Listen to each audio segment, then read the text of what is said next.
Keep us on the line, though. So, ladies and gentlemen, we're going to go ahead and get started at our 325 work session today, which comes at the request from GMJ2 Industries to give us an update and more information on the rezone request for that process. Madam Clerk, would you read the roll, please? Yes, Ms. Cole? Here. Mr. Jones? Here. Mr. Schmidt? Here. Mr. Lind? Here. Mr. Morrissey? Here. Mr. Welper? Here. Mr. Hart? Motion for the agenda? Second. All in favor? Aye. Opposed, same sign. The motion carries. Jimmy Ellis is here to talk about the what I will, for lack of better terminology, call the Kiefer project. Mr. Ellis, it's yours. All right. And thank you for rearranging things just so that the camera and everybody can see you. So, okay. No problem. Jim Ellis, JDE Engineering and GMJ2 Industries. Address is 402 East 4th Street. Home address 126 Haynes Avenue in Waterloo. Thank you for letting us come and speak to you about the rezoning request for the Kiefer project. Basically, what I'm going to speak about here tonight is the same thing that we promoted or told the citizens when we did the public informational meeting. We did 2 public informational meetings at Crossroads, 2 5-hour sessions from 3 to 8, one on a Thursday night and one on a Saturday night. So we invited people using a list that planning and zoning put together in an area of 250 feet around the property. And also, Jim, I'm going to stop you for just a second, and it's just because you don't have a microphone, and you're either going to have to use one of those, or you can use this handheld here, Jim. And either one is comfortable, but if you don't talk into a microphone, none of this is going to be recorded. So, okay. Thank you. So, like I say, JDE Engineering and GMJ2 Industries. Knock that off.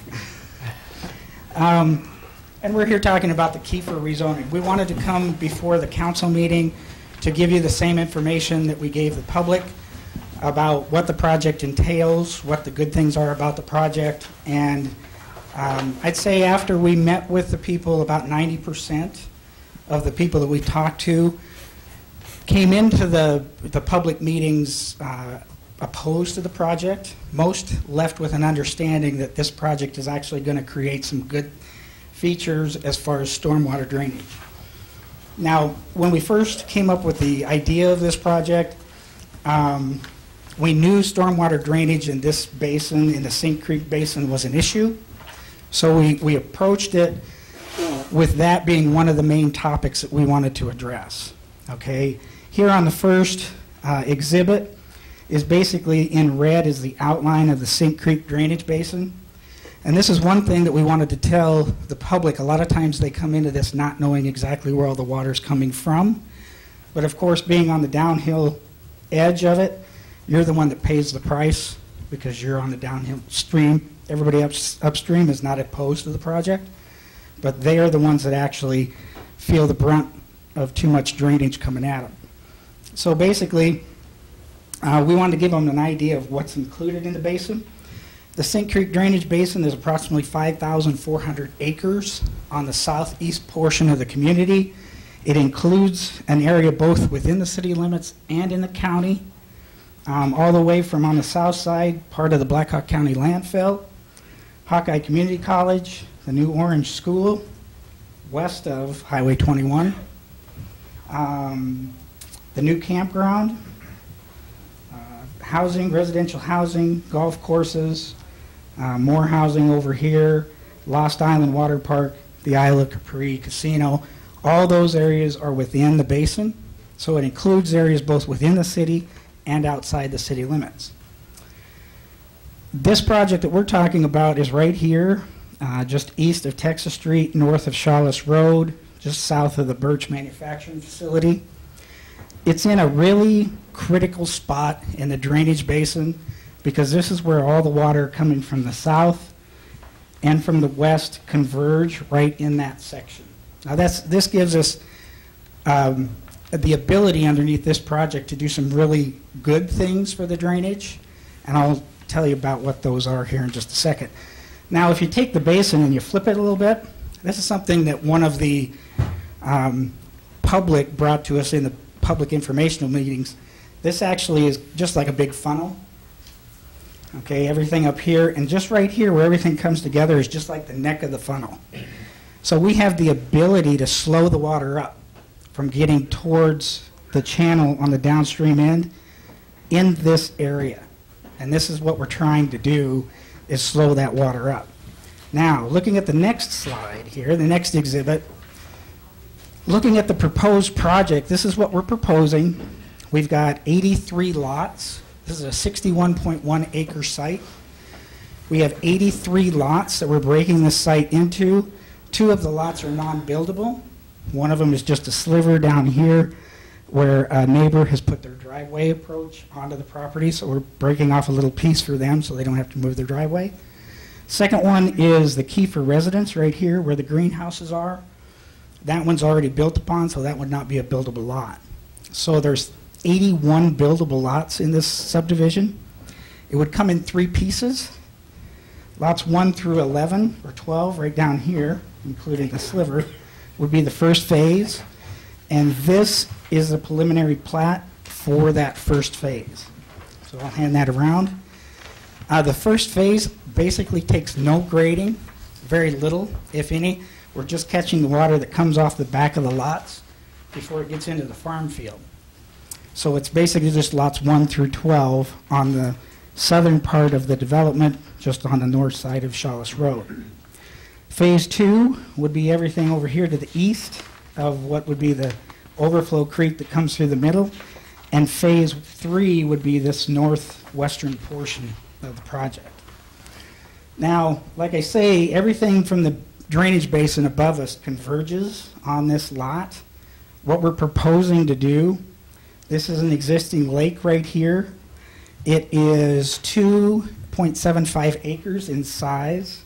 We're proposing to expand that lake to almost twice its size, which would be almost 5.3 acres, thereby creating more storage volume for stormwater runoff.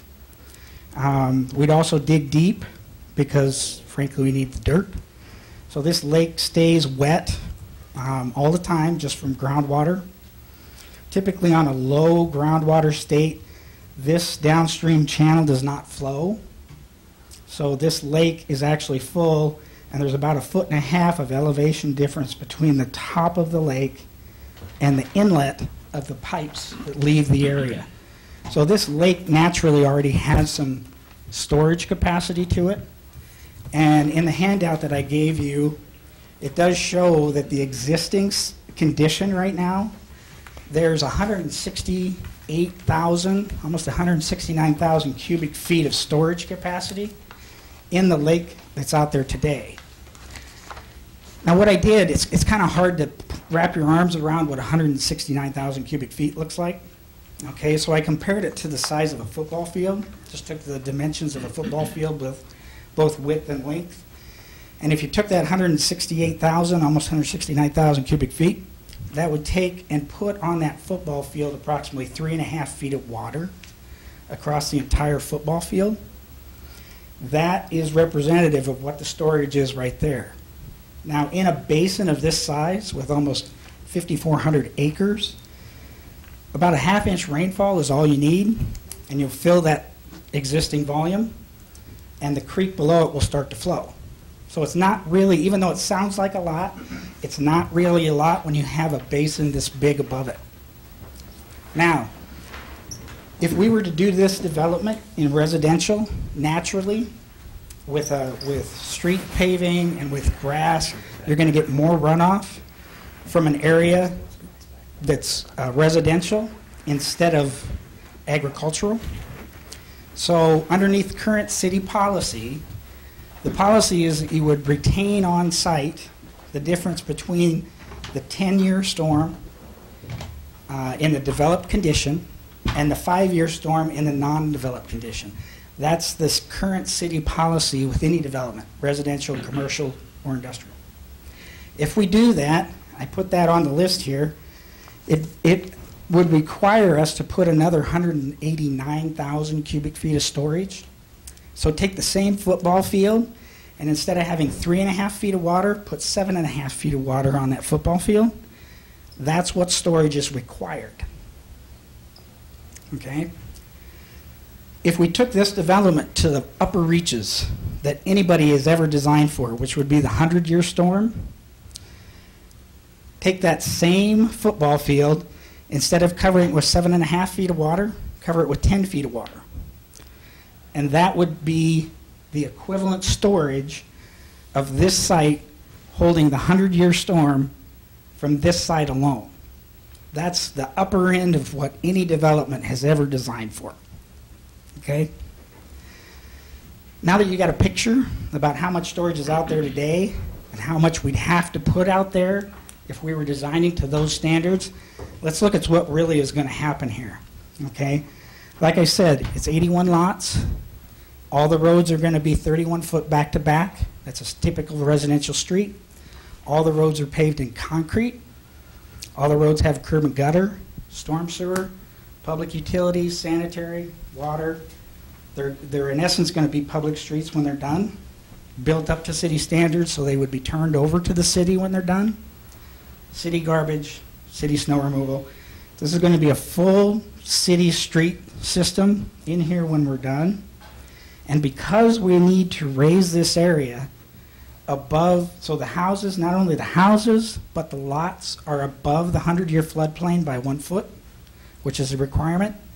We're going to, like I said, increase the size of this lake to 5.3 acres. We're going to build a second lake that would have elevation control between the first and the second.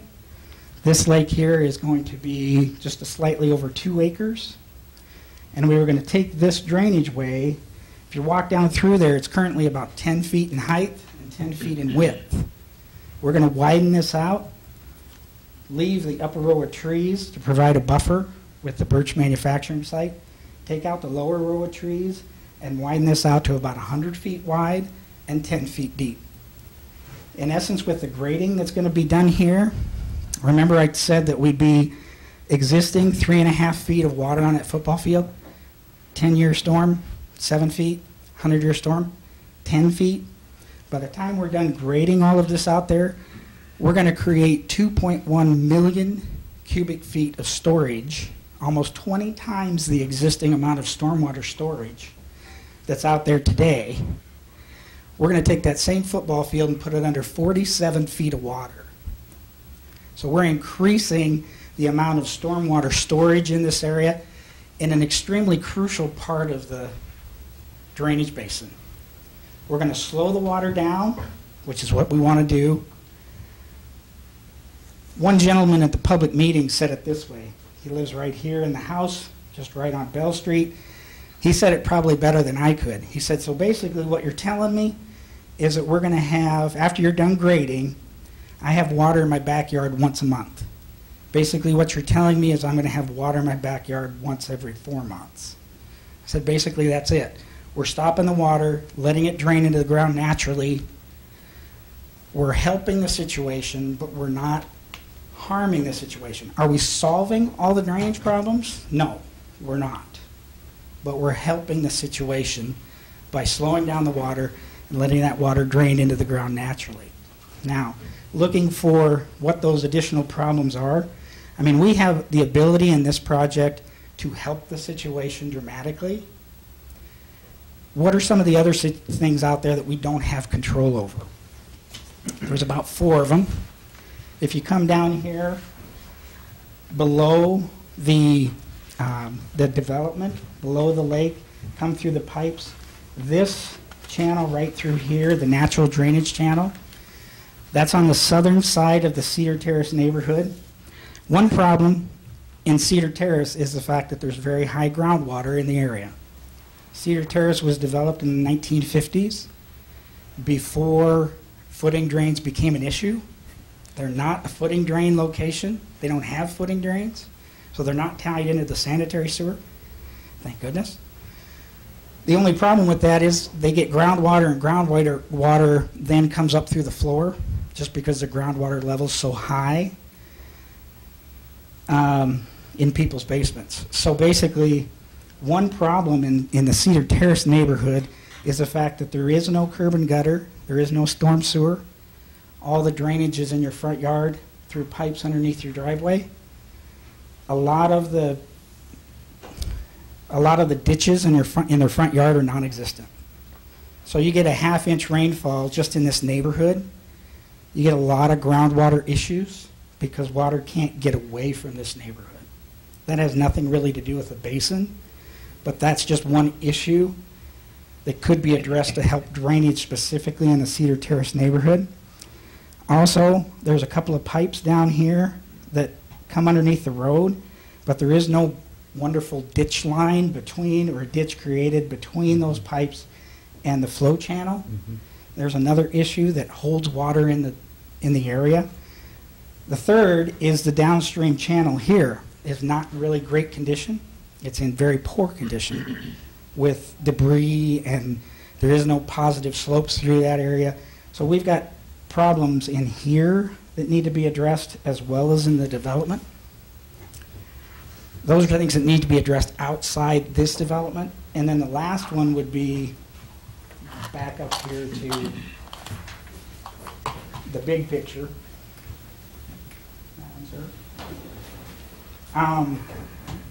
The other thing that really needs to be addressed, right now the basin, in my estimation, is about 30 to 35% developed. There is a lot of land. This is probably one of the fastest growing areas in Waterloo, is the southern section. There's a lot of land out here to be developed. And right now, if you're just holding the 10-year storm, that minimum criteria, that's a topic of debate, whether that's enough in this basin. If we don't do anything in the future upstream, the people upstream are not going to be affected. But even this development and Cedar Terrace, anybody down here will be.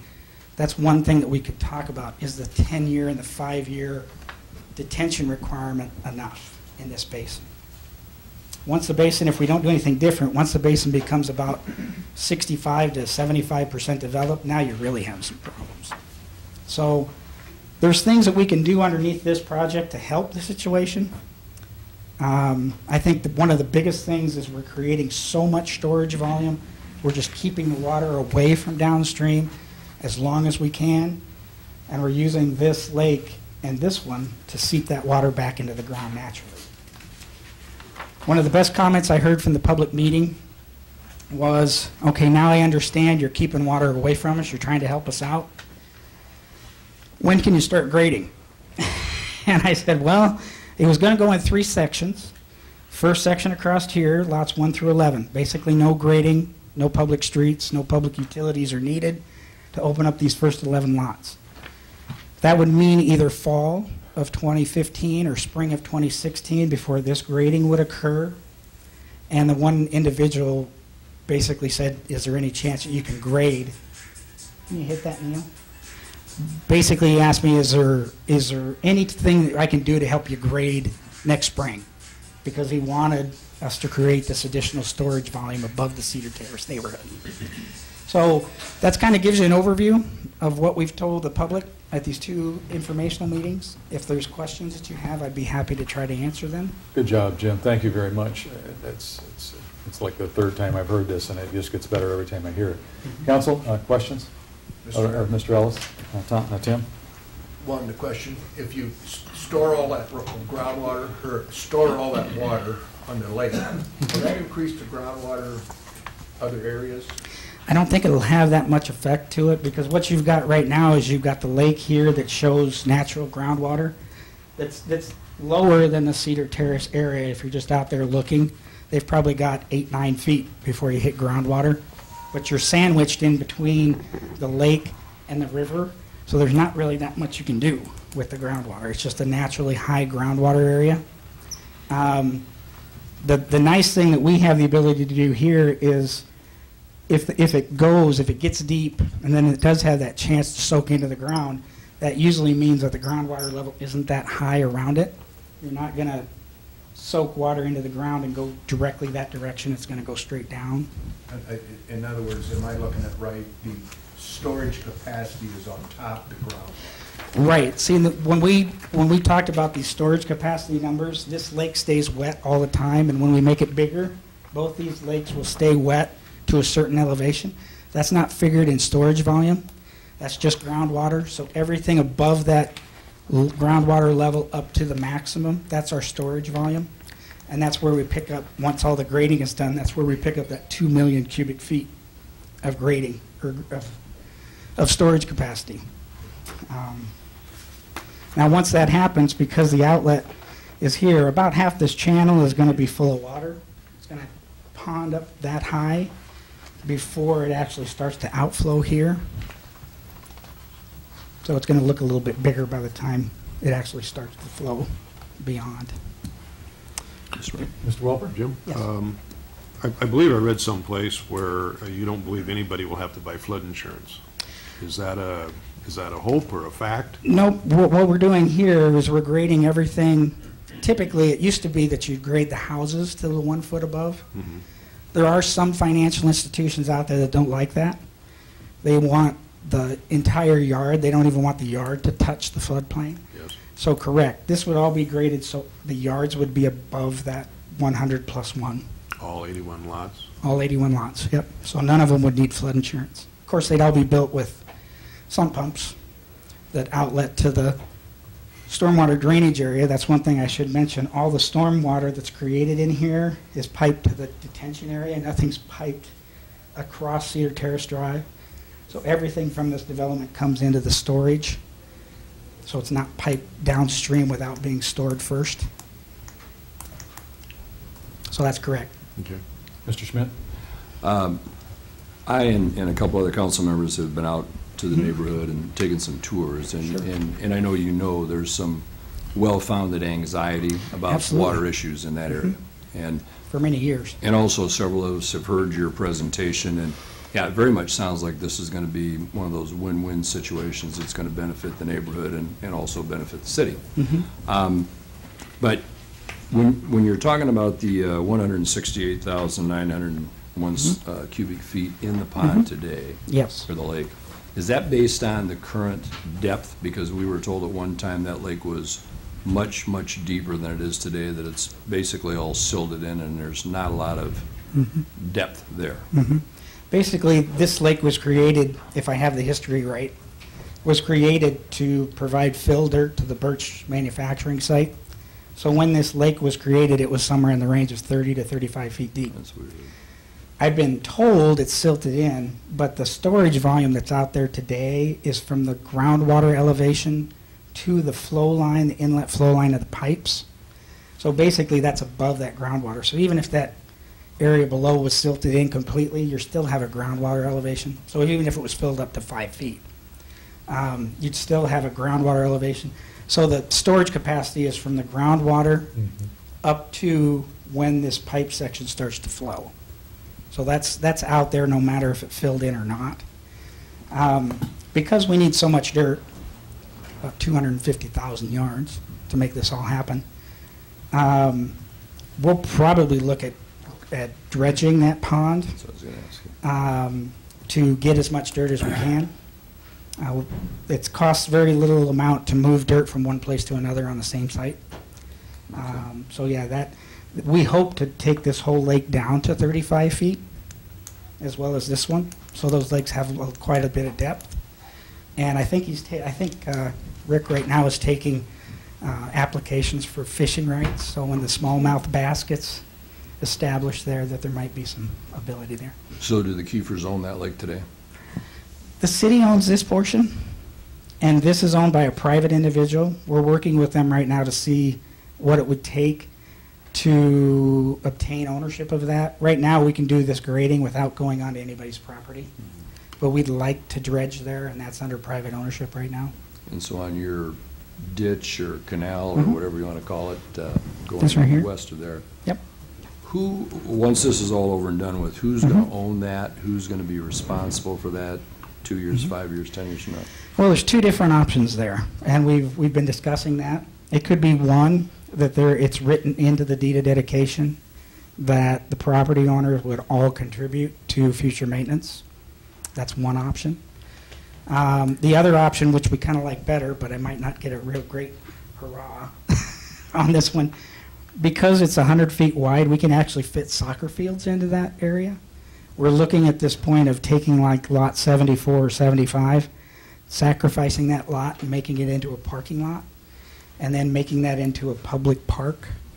So if we were to donate this section to the city, it could be a public park, and that would give the city future maintenance ability on that section. We haven't come up to the final, and the mayor's smiling at me right now, so we haven't came up to a final agreement on that. On the other side, the street right-of-ways would be donated to the city, so that would become city right-of-way. Also, we have planned in here a 30-foot wide strip that would become a recreational trail easement, and that tract right on the back would be donated to the city for the future trail extension to get from the aisle to the Cedar Valley Nature Trail, keep people off of Shawless. And then finally, do you have any kind of guesstimate on, when you're talking about the issues below this, what would be the price tag to fix that? There have been studies in the past that were done. The first one that I'm going to cite here was back in 1982. There was a study that was completed looking at the outlet flow lines, trying to produce another outlet to the Cedar from the end of the pipe section. Two of the alternates that were underneath that study are not possible today because they cut right through the Birch manufacturing site. So these are the two options that were out there in that study. The estimates are somewhere in the millions, a couple million. But that's an open channel all the way from the pipes all the way to the river to handle the low flow condition, either coming around Cedar Terrace directly or straight out to the river. So is that blue one, is that following the Sink Creek? I mean, is that the original? No, Or- the original direction goes through here and cuts through the field, Oh, okay. and then, So, yeah, it comes through this one, through this drawing, it comes through here, cuts to the south, comes through the lake system, and then eventually winds its way to the Cedar. So it's got quite, it's very flat, it's all Cedar River floodplain, so you got very flat areas, not much drainage, and that's why a separate creek would probably, or a separate creek channel would make sense. But it's a couple million. We Jim. got 3 more minutes, Pat. Oh, yeah, the amounts that you're talking about, cubic feet and that. Yes. Is that as you see it right now, or is that with your development and any future development? Because in any future development, up from where you are, given that funnel that you described, we're going to add more concrete, and therefore there's not any soak-in, but there's runoff. Does that take into account that kind of development going on in the future? No? This 2 million cubic feet is calculated based on the grading of this site. If you were to do the minimum city requirement, you'd have to create that 189,000 additional cubic feet. If we took it way to the right side and went for the 100-year storm, we're just talking about this site, you'd have to create an additional 304,000 cubic feet.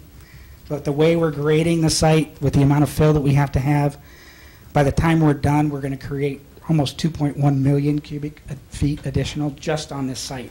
Okay. What needs to happen upstream is when the developments happen up here, they need to hold their water. And whether they hold it up to the 10-year storm or the 100-year storm, that's for future policy to decide. But this amount of storage is just on this site. But when things happen up here, they need to store their water up there. Yep. One final question. There's a significant opposition to this, and there's a contingent. Have you and the Kiefers met with them In the course of in mass? I mean, that group and your group met? yes, in the course of the public hearing, we did hear quite a bit of opposition. But I mean, have you sat down away from your two Crossroads meetings and talked with that group? I have not personally, no. Do you know if the Kiefers have? I do not know. Nope. Okay, thank you. Okay. Jim, thanks Yes. very much. Very, very good, very informative, much appreciated. Hopefully everybody's got a better or good understanding of the project. Let you get wrapped up there. Ladies and gentlemen, we are going to move from our 325 work session to our 355 work session. When Jim gets done, and I might ask Mike and Eric and PK and Chip and everybody that's back there, maybe you can come up to the front there and take these front seats, and we'll turn the podium over to you guys when Jimmy gets out.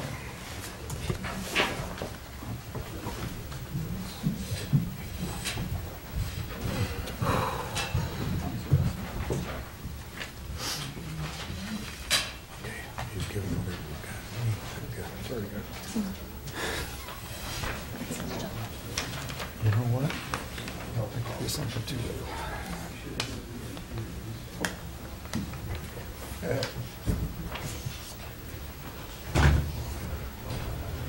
Rick, you're still going to grow your sweet corn, aren't you? Okay. Okay, just making sure.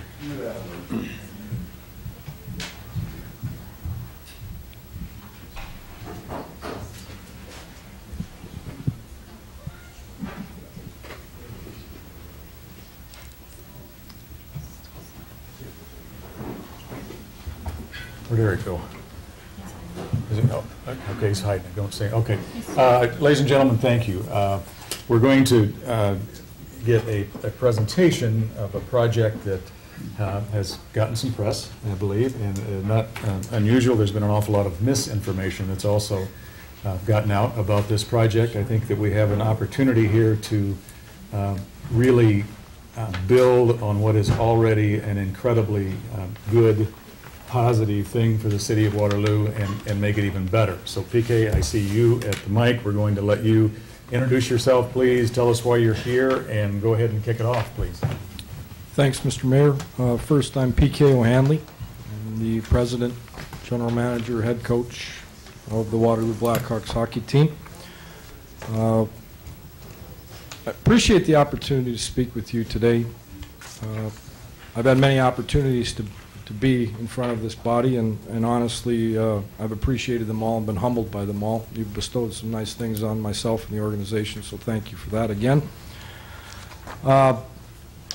This process, where we got to today, hopefully I can provide you with a bit of history and a bit of clarity and education and where the Blackhawks are in the process and a vision of at least where the relationship can go. The ownership group has a few objectives that I think are pretty straightforward, and if you'll indulge me, I'll read those to you.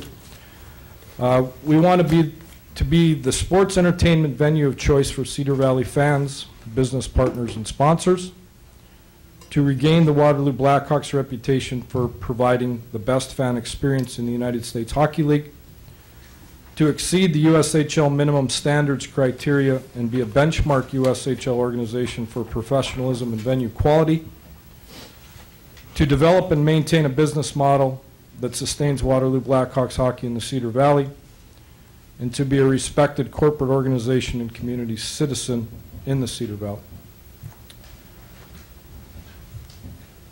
The lease discussions, I'll point out what changes in the proposed new lease. It allows valued Waterloo Blackhawks sponsors an opportunity to operate 2 of the 8 concession areas in Young Arena. It provides Waterloo Blackhawks customers with new food and beverage options not currently available. It gives local businesses an opportunity to associate their brand with Waterloo Blackhawks hockey. It offers fans an alternative area to enjoy concessions. It offers new pregame concession promotional opportunities not currently offered. It has the potential to capture concession dollars that are currently being spent outside of Young Arena. It provides an incremental concession revenue sharing between the Waterloo Blackhawks and Young Arena. It provides for Waterloo Blackhawks net profits to be reinvested in Waterloo Blackhawks hockey, Young Arena, and youth hockey. And it demonstrates to Waterloo Blackhawk fans that we collectively care about and appreciate the customers of Blackhawk hockey, which in essence is Young Arena. In our estimation, this is what's not impacted by the new lease. The basic revenue generation model that has successfully existed between Waterloo Blackhawks and Young Arena for the past 20 years. Young Arena retains exclusive concession product categories and product pricing authority. Young Arena retains the opportunity to enhance concession products and service offerings, and current facility utilization, opportunities, operations, programming, and existing user group costs for access. We set out on some fan experience improvement areas. And we want to enhance the Blackhawks team identity throughout the arena. So we installed an improved audio system. Some may say it's improved, some may say it isn't. We had our hiccups with it, but in essence it is completed. There was an installation of a game video production board and LED video display that certainly has enhanced the fan experience, and that has been completed. We installed overhead goal cameras, improved video camera system, which is going to be a USHL mandate for play review and required for our broadcast. And from a fan experience perspective, an unresolved area would be parking, which is an issue for entire downtown, but also a lease compliance issue as well. I'm going to speak to you today a lot from my knowledge for being in and around the league for a long, long time.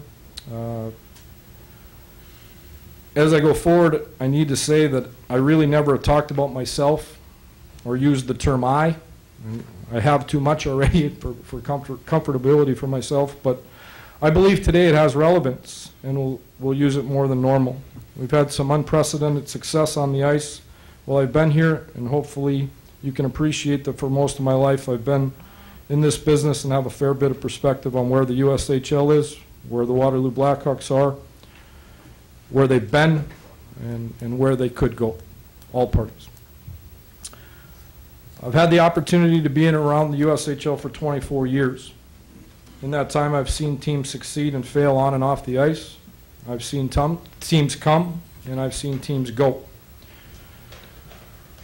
The landscape of the United States Hockey League has changed. We have a 20-year-old lease in a 20-year-old building. And for a long time, it was good, and it, in a lot of areas, still is good, but we need to change. Mr. Mayor alluded to some maybe misnomers. I think the only part that the Blackhawks side has presented is growth and sustainability for both institutions, the Young Arena and the Waterloo Blackhawks. And I personally believe, as separate from the organization, that the Waterloo Blackhawks are an institution in this community. I've had the opportunity to work for 4 presidents of the league. And I tell you this only because I think it provides you with some historical perspective on what the league was and what it is today.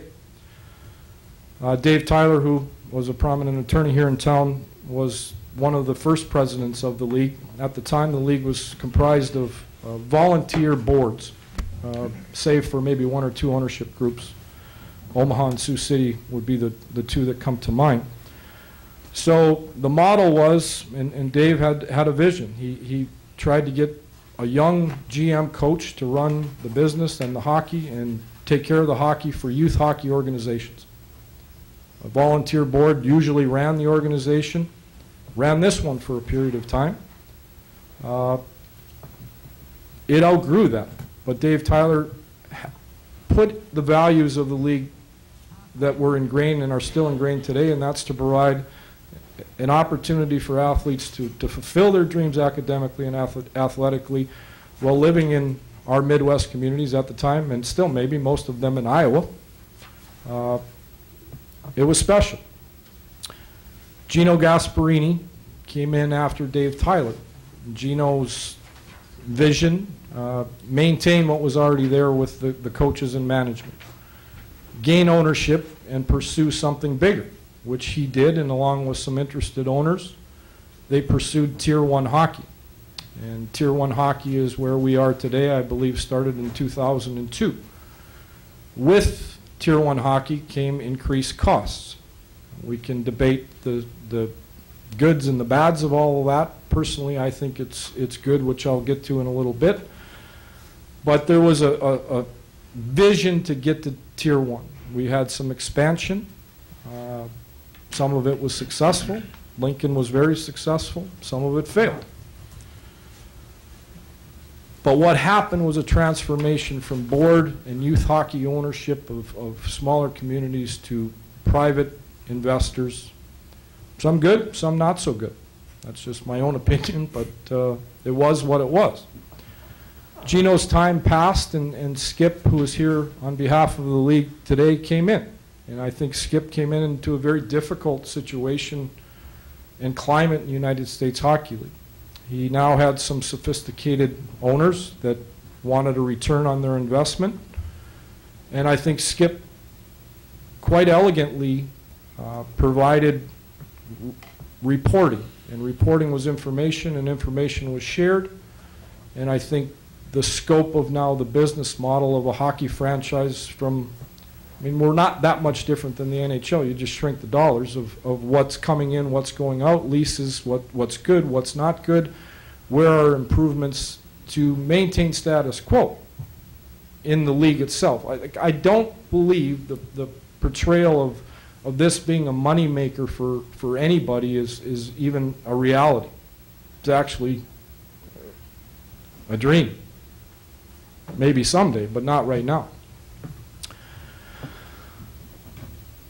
The process, and now we have Bob Fallon, and Bob's task, and a big one, is to maintain and increase our footprint in the level of hockey while maintaining the business model and retaining quality owners. So just a little history. I've worked under, I've seen kind of the transformation from what it was to what it is, and maybe you care, maybe you don't, but I think it's important for the relevancy of our conversation. This process has been surprising to me on many levels. I've tried, as I believe our group has tried, to operate above board and pinching ourselves along the way with the interest of growth for the Cedar Valley's hockey team, which is the Waterloo Blackhawks. We've asked internally in our discussions hard questions, and have tried, in my opinion, on every level to make this a win for the fans and patrons of Young Arena First, and the Blackhawks and Young Arena. This process has kept me up at night trying to make sure it was not personal from our side. I've asked questions if we're being unreasonable. I've tried to put myself on the other side in this negotiation, as I think our whole group has. Above all, I keep coming back to we're trying to increase the fan experience, increase the relevancy of a small market team which has become an institution in Waterloo, Iowa. The fans and the Blackhawks and the patrons of Young Arena realize it's something special. And in turn, we've tried to provide, and we continue to provide, and if we stop that, I think then we have to go out of business. That is the mission. I do this for a living. I've had chances to leave, and I didn't. I didn't because I believe with every fiber of my being that this institution of the Waterloo Blackhawks is special. I've told Paul Hutting that privately. He knows it. I've told Mr. Mayor that privately. He knows it, and I would hope my record speaks for itself in that regard. I believe we can do so much more. As a coach, I guess you have to dream a bit, and truly I dream every day and night about what this can become. I think it's something special now, but I still think you have to have a vision of something more. I've made a choice every day to stay here because what this is to me, and hopefully to you, is something truly special. I'm in arenas every weekend. Most of my life has been spent in sports arenas, from pro to minor leagues to the league I'm in. Lots of time as a coach before a game. I walk around, I peruse the concession stand. I've had to adjust that a little bit. Hopefully it shows. But looked at sponsorship, looked at the fan experience, and tried to pick the good and try to bring them back to here. And it's interesting. It's interesting what's changing around us in our footprint. Fargo has a brand new building. Sioux Falls has a brand new building. Sioux City has a brand new building. All with high-end amenities, all changing. What's happening in the United States Hockey League today is not unlike what's happening in every sports venue in the world. Newer redone stadiums, suites, enhanced concessions, a true fan experience. We were likened to the Green Bay Packers, and truthfully we kind of are. As a Packer fan, and hopefully some of you are Packer fans, you know, success out of the blocks kind of under Coach Lombardi, not kind of. A dismal middle year stretch that almost ruined the institution, which was the Green Bay Packers. A newfound success under Coach Holmgren and a guy named Brett Favre, which led to a stadium upgrade, Aaron Rodgers, and the rest is history. If you haven't been to Green Bay, that tin building is now a palace. And people are coming and enjoying and yelling and screaming and spending, and it's fun. Not unlike the Waterloo Blackhawks. Championships from the start, a middle frame that was dismal, maybe more so than Green Bay. We actually lost the Blackhawks for a year to the North Stars farm team. Not this coach, but I think a team and a committed staff and players that have brought us to unparalleled success in the last 12, 13 years of where we are today.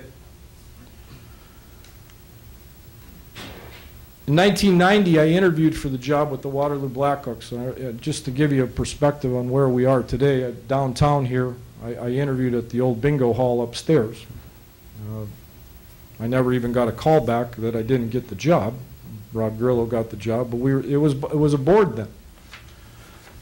There's no boards anymore, per se, other than the rink itself. We're operated by private ownership, and I think the ownership in the league, because of the leadership of the league, operates for their athletes, for their fans, for the experience, for the integrity of where they are in their communities. And if they make a dollar or two, great, but I think generally speaking, you're looking at operators that want their fabric of their community to survive. Venues from major leagues in every sport to the minor leagues of every sport are recognized that the fan experience is as important as the final score. We are competing with TV, movies, dinner, bowling. Fans need new reasons to come to games. They need to have fun. They need to have the ability to have dinner. They need the ability to let loose. Teams from the majors to the minors that have embraced that change, made changes to their venues for their corporate sponsors, for the family, for the diehard fan, they are surviving and evolving.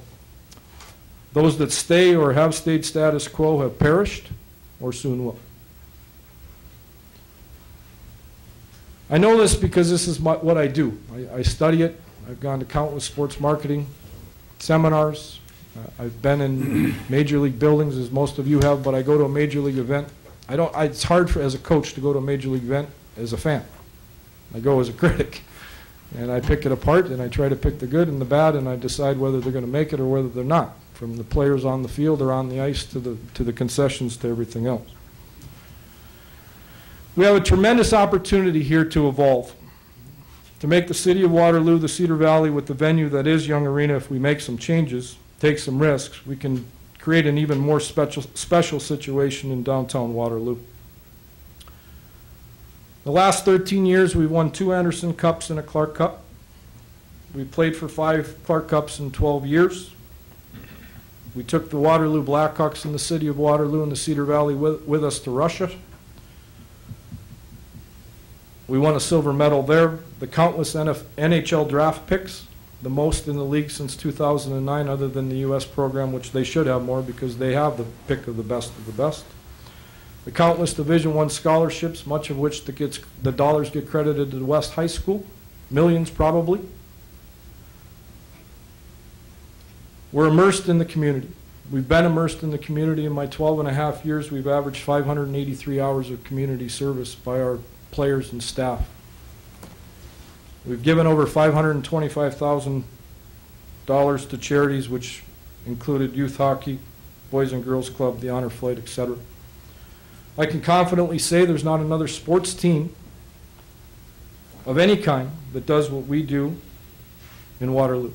We believe we are Waterloo's team. We operate every day from staff to players like we are Waterloo's team and the Cedar Valley's team.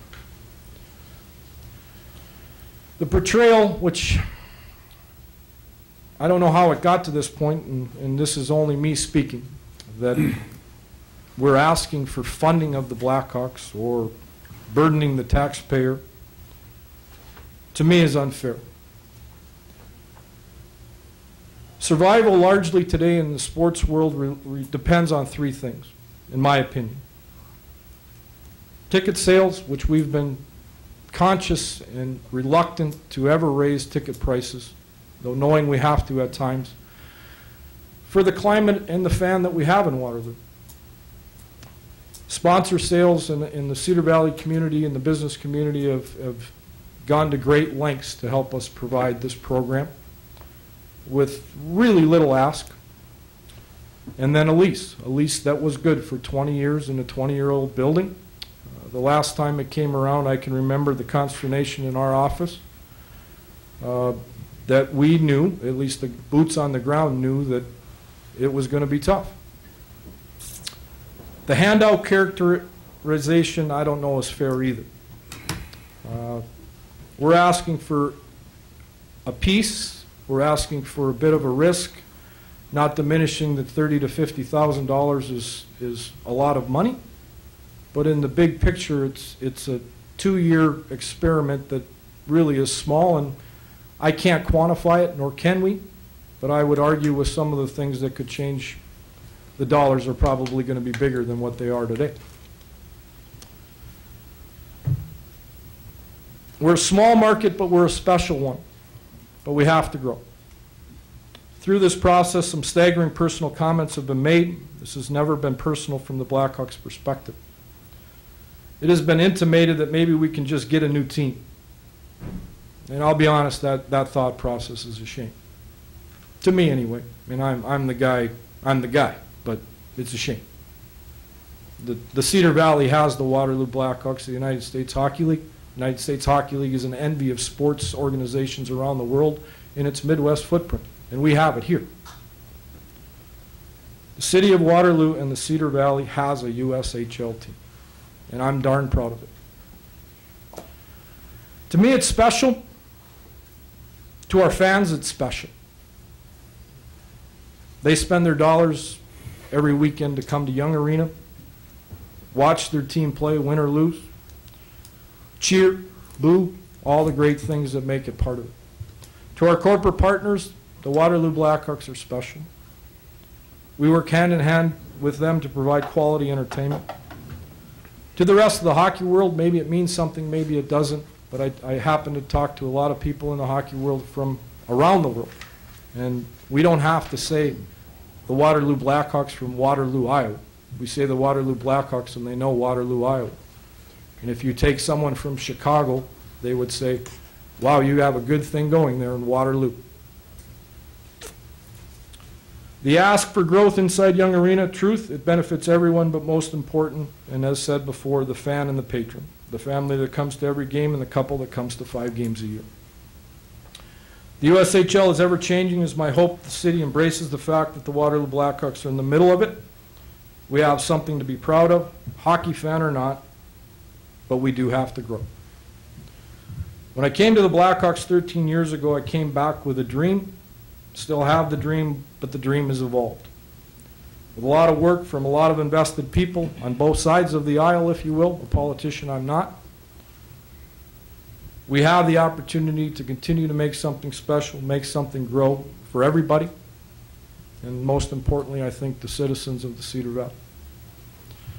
With that, I will close, and I will introduce Skip Prince, former President and Commissioner of the United States Hockey League, and now Special Consultant. Thank you for your time. BK, thank you very much. Heartfelt words. Skip, good to see you again. Thank you, Mr. Mayor, and thank you, members of the council. It's a privilege and a pleasure for me to be able to speak to all of you today as well. And following PK is never easy, because I think he, as carefully and in as beautiful a fashion, summarized what you do have here that is special. I just concluded 6 years as Commissioner and President of the United States Hockey League, passed the torch on to Bob Fallon, who many of you have met or will certainly before the end of the year. Bob is not only a wonderful businessman and a strong marketer, he is a USHL parent, playing from that team with the word Cedar in it up the road, who is the rising captain at Yale University. So he knows the game inside and out. He was also a service provider for us as the marketing representative for CCM. So as you will hear throughout, there is a family of ownership, love, and a sense of involvement and continuity that the USHL represents. I came to a league which, as PK told you, was a very different league than the league that it is today. I'd like to take personal responsibility for all the good things that happened and disclaim all the bad things that happened, but they were mostly good things, and very few of them had anything to do with me. What we did do, though, is recognize that the biggest asset that the league had was twofold, the assets. The first were the communities that the USHL was in, and so one of the absolute requirements that I saw as an important piece going forward for the league in its next half decade was to create stability and sustain the stability. Hockey generally, minor league sports as well, are absolutely gypsy wagons going from town to town, place to place, city to city. Leagues rise, leagues fall within almost every sport. In the time that I've been in sports, I've seen arena football rise and fall. I've seen indoor soccer rise and fall. Hockey, there have been more minor hockey leagues, it seems, than there have been hockey players. The United States Hockey League has been a stable professional environment in the midst of what has collectively been the dissolution of a lot of hockey at lower levels. In fact, while that has happened, the United States Hockey League has risen. So now in the 17 cities that represent the United States Hockey League, you have 375 of the finest athletes at their sport, at their age, in the world.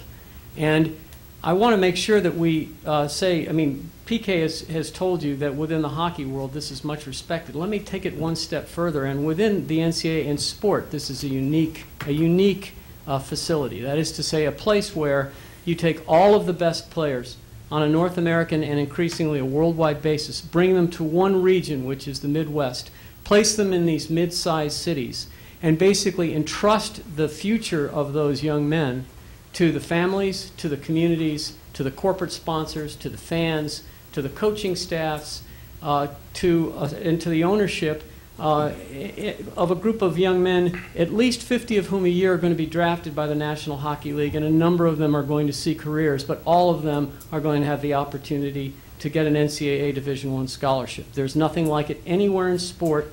It's unique, it's special, it's something that we prize, and it's something that Waterloo represents the model of. The very first USHL game I ever went to was here.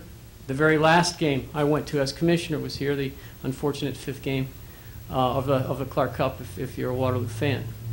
In that period of time, I saw the model that was Waterloo retain most of the elements that it still has. Strength of the quality of its billet families, extraordinarily well coached, never a question raised about the quality of the fan base, the support of the community.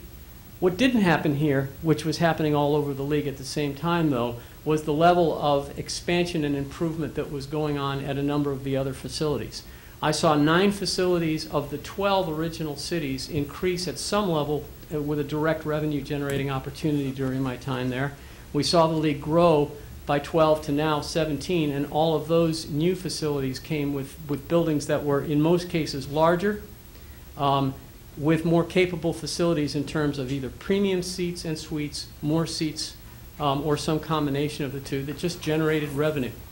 This is not a money-making proposition for most of our owners. It is designed to be a self-generating or a self-liquidating supportive asset. The notion would be that you don't want to build a league which is dependent upon the beneficence of an owner who is going to write checks at the end of the year, because that kind of benefactor economics ultimately is a loser. At some point, an owner will simply get tired and they'll pass it on to the next, who will pass it on to the next, and that is not stability.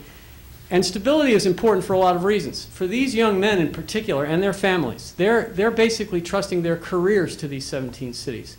The difference between a young man who has the opportunity to come to Waterloo and play under this ownership group and for P.K. O'Hanley, and someone who has to make his way in the hockey world without that, is the difference between success in hockey but also success in his civic development and his mature development as a young man, and the alternative. The alternative is minor league hockey in north of the border for many, or a lower level of hockey which allows you not to develop. There's a lot of good hockey played. It's a great sport, and I don't disparage the quality of what goes on the ice anywhere. I do absolutely sustain the proposition or maintain the proposition that nothing is like the USHL when it comes to the development and maturation of these young men. So I'm not sure that 5 years ago or 6 years ago you would see the league represented in a city council meeting involving the lease of an individual team. The notion was, come to the board meetings, make sure your team arrives at the games on time, plays the games that have played, and the rest of the time you're on your own. What I tried to foster during my time, and which I think Bob Fallon will be as or more successful in doing, is recognizing that the word partnership is not simply an empty word that you see used all the time when people are trying to raise money. That the league, its teams, and its communities absolutely need to be hand in hand in this. The costs of doing what we do and deciding that we weren't going to be a minor league hockey anymore, hockey league anymore. What we were going to be is this hatchery for the very best to be able to sustain 1 or 2 or 3 years here as they went on with their careers and have the opportunity to go to college and play professionally if they were good enough, but in the meantime also have the opportunity to benefit from what this was like. If you ever have the opportunity to come to a game when some of the NHL guys or the college guys come back and they see the billet families, those billet families and the families and parents of the young men stay together here. They come back to Waterloo. They come to the Thanksgiving game. I've been to your Thanksgiving game, and it's an extraordinary event. If you have ever watched any 2 NCAA teams play, and at the end of the game when they shake hands, the guys that are hugging each other are not hugging each other because they knew each other when they were 9. It's because they knew each other when they were with the United States Hockey League. And that environment, fraternity, is something that never goes away, and it's something that Waterloo's unique in. So in this regard, as an advisor at this point, I looked at, across the board, where it was possible for Waterloo to continue to sustain its future. And one of the pieces of the puzzle that's important and is a part of every building these days is to make sure that your food and beverage, your concessions, we're supporting a revenue line, which we understand is as important to you as it is to the Blackhawks. And we think there's room for growth there when we compare where Waterloo is compared to most of the other teams in the league. Your per cap rates are about half of what the other per cap rates, that is to say the amount on average spent by a fan who comes to the game. And there are a lot of reasons for that. Most of them have to do with the fact that you don't have enough places for them to be able to get what they want. You don't have enough choice for them to be able to get what they want. And you want them to be able to get it more often or for a longer period of time. That is, come earlier, stay longer.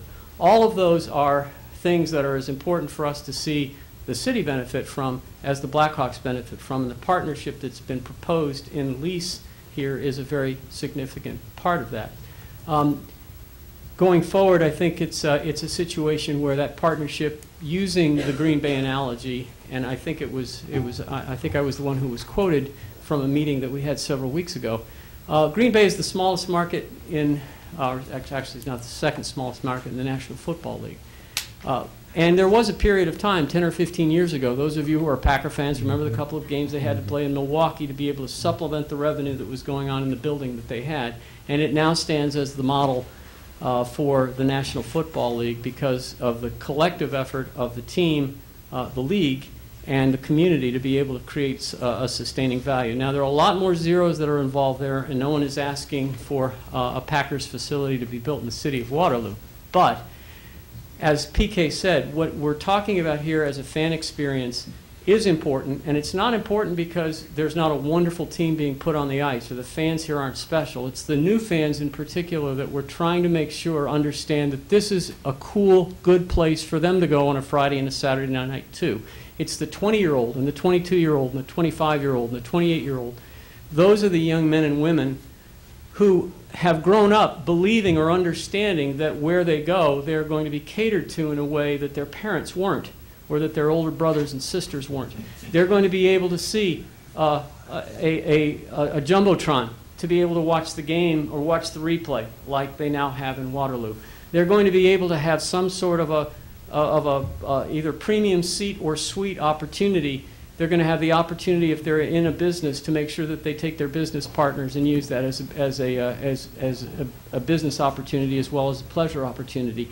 They're going to want to take their young children there, and they're going to want them to be safe and happy and fed. They're going to want a lot of things that we didn't want or believe that we needed when we were the age that they are now. So we're all pursuing that generation of revenue, because those are also obviously the citizens here and the residents of the town to come. Waterloo is a special place. I've been privileged to have the opportunity to be here a number of times. Not nearly enough. I always would tell PK, I usually ended up spending my weekends in places where there were problems. And until the playoffs came, when I had a reason to come here, I didn't have much of a reason to be in Waterloo because there was never trouble that was emanating out of here. Model organization, model fan base, great feel in the arena, teams that were proudly representing the United States Hockey League. But I've been here a number of times because it seems like you always are in the playoffs, and it's been a pleasure and a privilege for me to do that. So that concludes the league's position on this. We want to be a partner with the Blackhawks as well as with the city in order to make sure that this works. We think we have a measure of expertise, consulting assistance to be able to help both sides of the proposal. So with that in mind, I thank everyone here. Skip, you made a comment to me in our last meeting that we met that struck home with me, and I'd like you to share it with the council. That if you were the commission now and Waterloo was coming to the USHL to apply for a team, right, whatever, there would be some question whether or not you would grant it. Waterloo's been grandfathered into the league, and it's obviously one of its most important member clubs. But it would not qualify as a USHL member club today. The market would be something that's right on the edge in terms of its size, but the intensity of the fan base, which is something you wouldn't know walking in, certainly overcomes that. But the facility would be the issue. It's not nearly as large as the other. In fact, the minimum number for incoming teams in the United States Hockey League is 3,500 seats, and you're at 3,000 or just under 3,000. And the overall lease review and the amount of money that could be generated based on that would probably trouble us, not for perhaps the 2013-2014 season, but we would like to go 10 years out and see, do you have the ability to raise that? And we wouldn't see it under the current situation, which is one of the reasons why you want to become involved. Certainly, you don't want to impose all that. You don't want to put all that expertise into expansion without making sure that you take care of your incumbents. And an incumbent like this one is really critical to the league's future. Thanks, Ken. Thank you, Mr. Mayor. Who's next? Eric? I think we've said enough. Open for question. Open for question. Okay. Nobody has really spoken to the lease itself, what the crux of the lease is. Eric, I guess could you spend just a couple minutes, maybe with, I think we have gotten the majority of our comments is that we're giving away 10% of our revenue, which I don't see that as being the case at all. So if you could just address maybe for 5 minutes or so, however long it takes, some of the specifics of the changes of the lease from your standpoint, I think that would be helpful. Thank you very much, and thank you for your consideration on the proposal. Again, as PK suggested, this has been an effort, significant effort on behalf of the Blackhawks. I know a significant effort on behalf of Let me interrupt you for just a second, too. Yep. I'm sorry, I should have said this in leading up and introducing you, is what do you plan on doing that's going to be different to Young Arena? What is the change that's coming with this lease request? Our goal is to transition two existing areas. One that today we're using for selling Blackhawk souvenirs would transition into a lounge area. We have a significant corporate sponsor that would like to operate that as a branded facility for their brand, and it would allow basically off-concourse seating for up to 24 people with TVs, so someone can watch the game, go in and have an adult beverage, and be separated from the game if they'd like, and operate in a more social setting.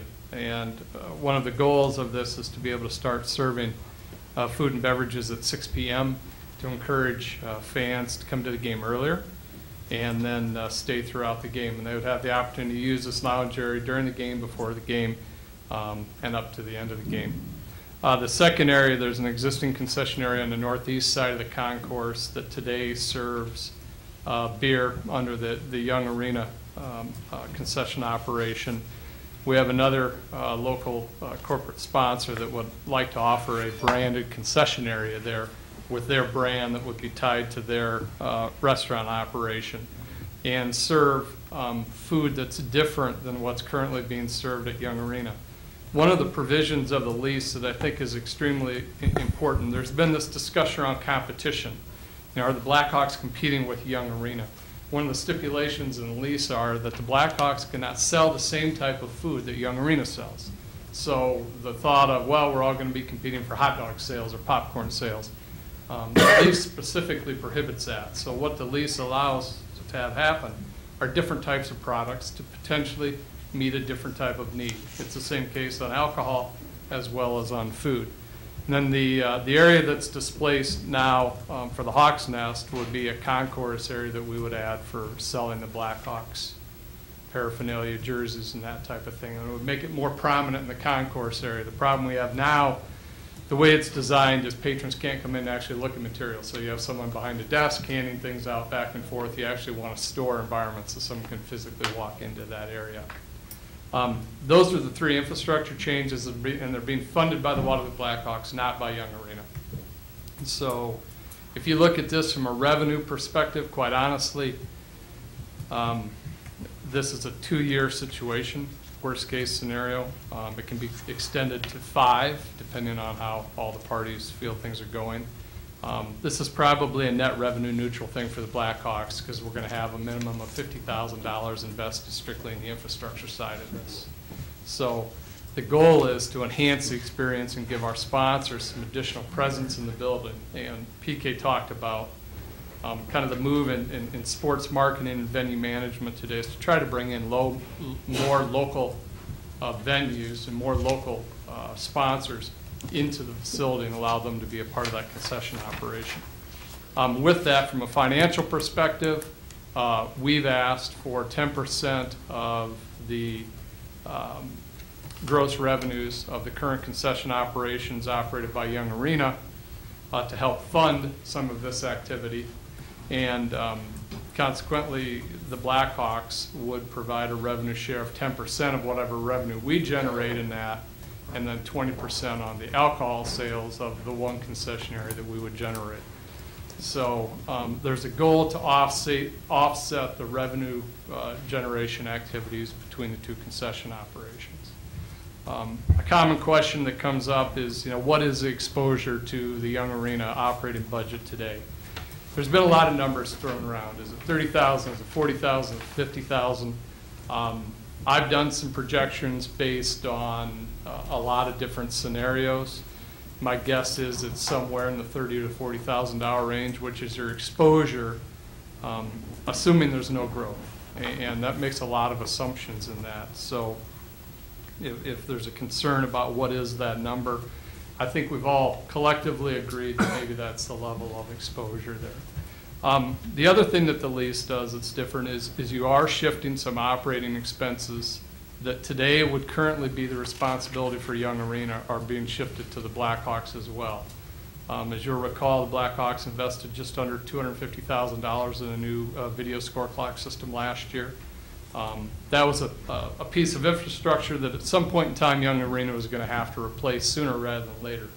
Through a collaborative effort between Paul's group and the Blackhawks and the local gaming commission, we were able to come up with the funds to do that of just under $1 million. That deferred some expense that at some point in time Young Arena was going to have to address.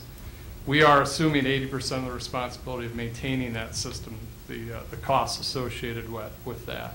We've also, there's some language to suggest that if we identify changes in the facility that have to happen in the future, that there is an area of cost sharing on some of those changes. That's different language than is in the lease today.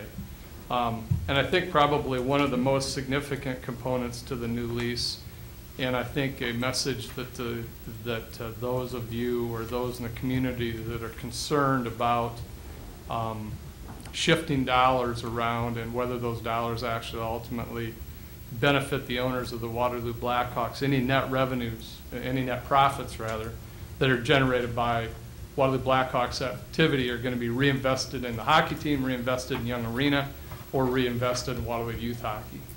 As PK alluded to, the Blackhawks have a well-earned reputation for being very invested in youth hockey in Waterloo, for being very, very generous with their support, and now we're making a contractual commitment to do that. Last year, we made a $250,000 investment that's going to take several years to recoup. But this is in no way, shape, or form intended to somehow benefit the ownership of the Waterloo Blackhawks. What's contemplated in this lease, the first and foremost goal is to benefit the fans and the fan experience. We have a tremendous fan base. They've been exceedingly loyal to our hockey team, and knowing just a little bit about the sports entertainment business, we feel we have an obligation to, in turn, continue to improve the venue for their benefit and ultimately the benefit of the organization, and I think the benefit to the city of Waterloo and the Cedar Valley. I think those are the major key components of the lease. I don't know if I missed anything, but I think you hit on in them. general, Thanks. those are the key. Let's see if there's any questions. Council, this isn't on tonight's agenda. It will be on next week's agenda to approve. Mr. Mayor, I think that, just make a comment, please? Mr. Walsh. Early on, I worked on trying to revise this lease and make it into something that worked for everybody. There's natural tensions involved in this process, and I apologize to the Blackhawks and anybody who was in these meetings. We got a little into it. There's always tension between landlords and tenants as to what's the best way to work things out. There's increased tension in this situation because, as was pointed out to us by people who know the business, things are changing in their business. We've got a facility that is aging. It's not certainly anything that we should be embarrassed about. It's a nice facility, but newer facilities are out there around the league, and they are, when people look at them, they say, well, why can't we have this? Well, when we all travel, we look at other places and say, why can't we have this? Well, we're trying the best we can. Anyway, my point on the lease is that it's a good compromise. I would recommend approval of it. I think it's an experiment. We'll see in a couple of years, but in many ways, in order for cities to change, they have to be pushed into it. And we were pushed into making a change that hopefully will benefit the fan, benefit the Blackhawks, and benefit our citizens. So I think it's a good compromise, and it should be approved. Thank you, Jim. Council, questions? Mr. Mayor. Mr. Pat Morrison. Yeah, one of the questions I had is a reference to, we'll see how it is in a couple of years. What happens in a couple of years? There's a clause that reopens the lease at the end of the, not this next season, but at the end of the 16th season, after 2 years, the first year being the one we're currently in now. And you know, given that it's Thanksgiving, the season lasts till April, hopefully May, that, you know, there's going to be an opportunity to implement some of this. Will we get all of it implemented? I don't know. There's a lot of changes that have to take place. And then we'd have an additional season next year. And then the goal would be the parties would sit down and say, okay, what has actually happened? How has Young Arena's business truly been impacted?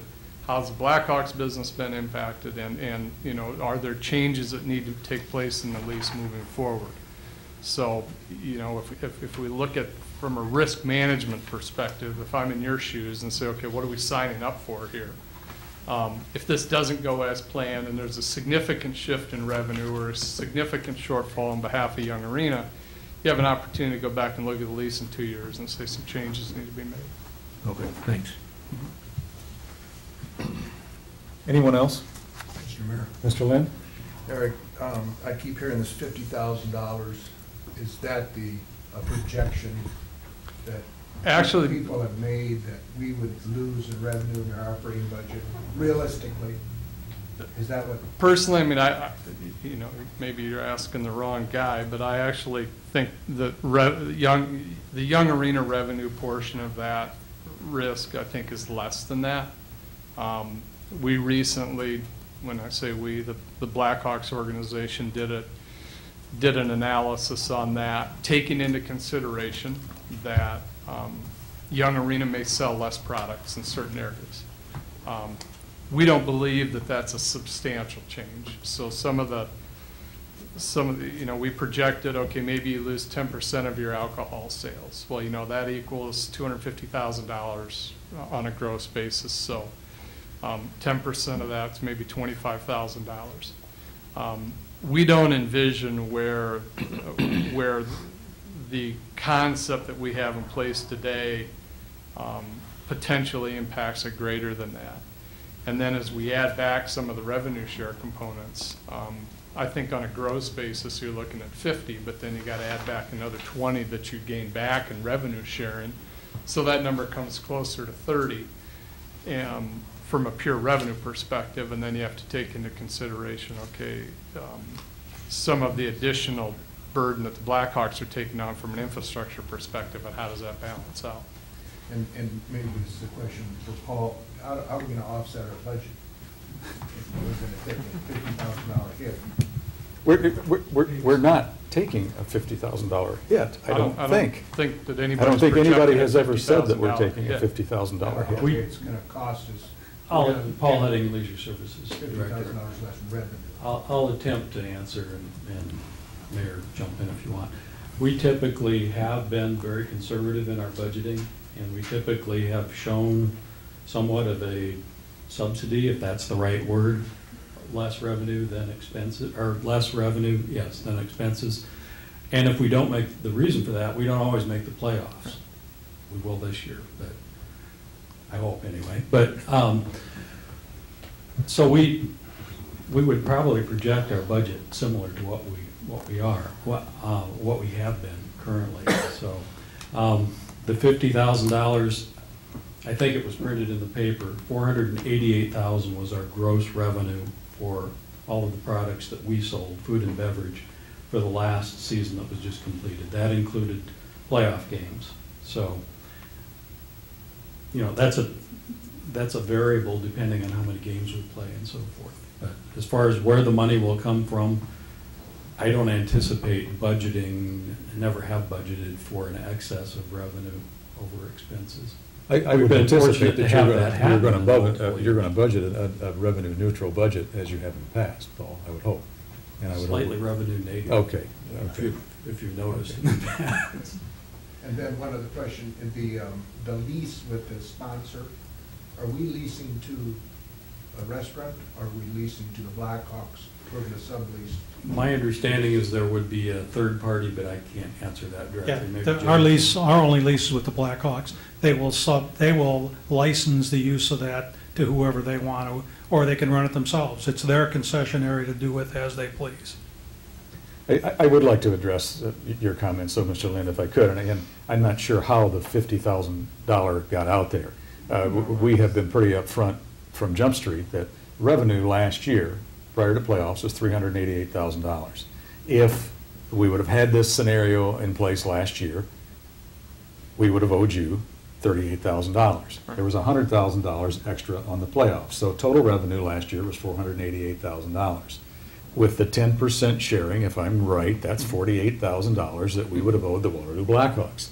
That doesn't take into account how much they would owe us. It's not just a one-way street. That's what's so aggravating to me, is we're sharing revenue both directions. And what we're not taking into account is the potential fan base increase. That, you know, instead of getting 1,500 people to a game, maybe we're going to get 2,000. Instead of 2,000, we're going to get 2,500 on a regular basis, which is going to increase revenue for all parties. And I think one of the concerns that we've, as an organization, had on this is that, and for whatever reason, the dialogue on it's been surprisingly lacking in this whole discussion is the amount of dollars that neither of us are capturing right now of people that choose to go elsewhere before a game. They choose to leave the game at a certain point in time and come back, and they're spending money somewhere. I think collectively, whether you're on the side of the city and Young Arena and the taxpayers, or whether you're concerned about the Waterloo Blackhawks, at the end of the day, we all benefit if the the people that come to those games spend their dollars there rather than across the street or rather than down the street. We want them spending money in that arena. And for them to do that, we have to give them a reason to spend those dollars there. I think one of the interesting comments that Mike Falk said, our Vice President of Business Operations, after a recent meeting that he went to, is, you know, people want to go out, they want to have a good time, and they're looking to spend their money. They're looking to spend their discretionary entertainment dollars. And one of the responsibilities the successful sports teams have is giving them a reason to want to do that. And every year they walk in the building, there's a few things that are different. There's a few new amenities, and they come back and say, you know, these guys are, you know, working hard to meet my customer needs. And at the end of the day, we come back to that. You know, I think we have a responsibility as fans to give them a reason to come there, give them a reason to come to a young arena, and give them the reason to spend their money there and not necessarily spend their money elsewhere. And I think we both benefit from that. And moving forward, one of our hopes from a Blackhawks perspective, from a City of Waterloo perspective, and from a young arena perspective is that we find a way to move forward collaboratively, because I think we have a pretty neat thing here. And it's a resource that we can all enjoy, and we just simply need to continue to find ways to enhance that resource to our mutual benefit, and not strictly looking at what benefits one party, what benefits the other. How do we do this collaboratively? Mr. Schmidt?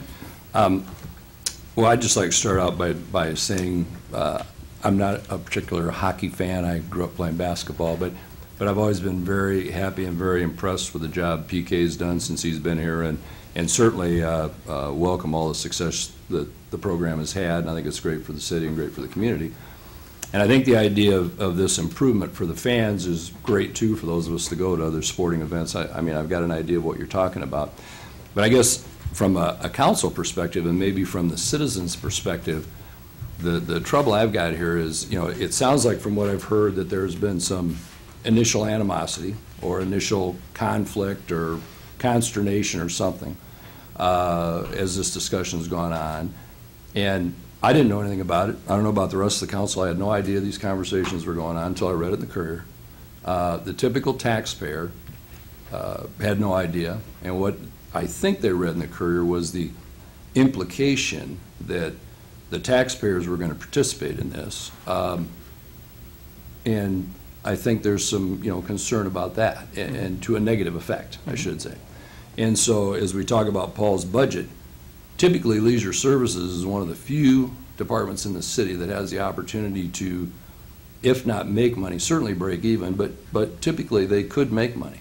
And so I think that's where a lot of this anxiety came from, is maybe the way this thing was laid out. I still am, you know, waiting to have some additional information, because as the mayor's, you know, commenting about some of these numbers and where they came from, I have no idea, because I haven't seen any numbers other than what I've seen in the Courier. Mm-hmm. So I'd like to see something on paper. I'd like to see, you know, some of these estimates, because I understand you won't know till you get there, but kind of see how we arrived at where we're at in a little bit more accounting basis than, you know, than the lease. So I mean, that would certainly help me a lot, because it sounds to me like, again, this is potentially one of these win-win things, but I'd really like to know that before I vote on it. The Blackhawks as an organization will do whatever we can to cooperate in that regard. I think when you're asking about a young arena budget item, I think maybe the responsibility would shift more to leisure services and young arena to work through that budgetary process. We don't control their budget. Right. We are a piece of the revenue component of that. And that's where our relationship with young arena ends from a budgetary perspective. So, you know, we're more than happy to provide whatever feedback we have in that regard. But I ultimately think that that's a question for the leisure services organization, for young arena to walk through that, because again, I control their budget, and you know, we have the same exposure to their budget that you have, and so I think that that's probably a more appropriate question for leisure services. And And to speak to the issue of how this got spun into a taxpayer, I can't answer that because I don't think that in any way, shape, or form the context of that would have come from the Blackhawks organization. Our context from day one has been, how do we enhance the venue? How do we expand our fan base? How do we expand the revenue that's generated in Blackhawk games to everybody's benefit? And how the message somehow came out in the paper that this is a taxpayer issue, again, that isn't a Waterloo Blackhawks issue because we wouldn't think in those terms. We're thinking more in terms of how do we enhance our business model. And I think what we've laid out to do that, again, as you compare with other teams in the USHL, other organizations, this is an extremely conservative lease from a facility perspective. A majority of the other teams in the league should have a 20 to 30% revenue share in concessions. I think if you looked at the baseball lease that you and the council recently approved, it's substantially different from a revenue generation than what the Blackhawks lease currently generates for the city of Waterloo. So I think that from that perspective, you know, the Blackhawks have an organization to run. We have worked through the details of what we consider to be an extremely conservative lease from a tenant perspective, and have moved forward in good faith to try to communicate the virtue of that to Young Arena and to work through the details with Young Arena and Leisure Services and to the council. Mr. Mayor? Mr. Morrison, you've got just a couple minutes. Ben. Yes. The document that we were given, that includes the lease, I take it. Yes, it does. This is the proposed lease. Yes. And Mr. Peterson, I see that basically as sort of like a bill that we're to pass. And the problem that I have is not one that I do love the Waterloo Blackhawks, and their organization always have, but I don't know what the old lease says. And I was wondering if there's any way that somebody could take that old lease, because this probably is, the old lease is probably the template for this new one, and if they could add the changes to that old lease that are on this, and then add a separate sheet with any additions that were put in there or subtractions, because that way I could understand what is going on in this new lease better to be able to address that. Did you not get a copy of a red line lease? I got this. Okay. I thought, I will make sure that everyone gets a copy of a red line lease. I thought everyone did get that. No, I that's didn't. not Eric's job, that's ours, and we'll get that to you. Okay. I mean, the most significant component to that is the revenue sharing. It is. You know, we increased some insurance obligations from the Blackhawks perspective. Most of the indemnification stayed the same, the rent rates, the majority of the lease on balance is the same. I know that doesn't, I wouldn't suggest that that's going to put your mind at ease, but Yeah, the whole core component of that is the revenue sharing component of it. Yeah. Okay. And also some structural changes in the location, the concession area 1 and concession area 2 is a little bit of a change as well. That is a change, exactly correct. But we'll get that to you. And I thought everybody had a red-lined copy of the old lease and the new lease. I'll make sure we get that to you with the crux of it being the concession change. Final questions? This will be on for a vote next Monday, Council, and we would like to get it going. Okay. So please ask whoever you would like to ask for questions. Motion to adjourn. Second. All in favor, please say aye. Aye. Opposed, same sign. The motion carries. We're adjourned. Thank you.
Meeting to order. Madam Clerk, would you please read the roll?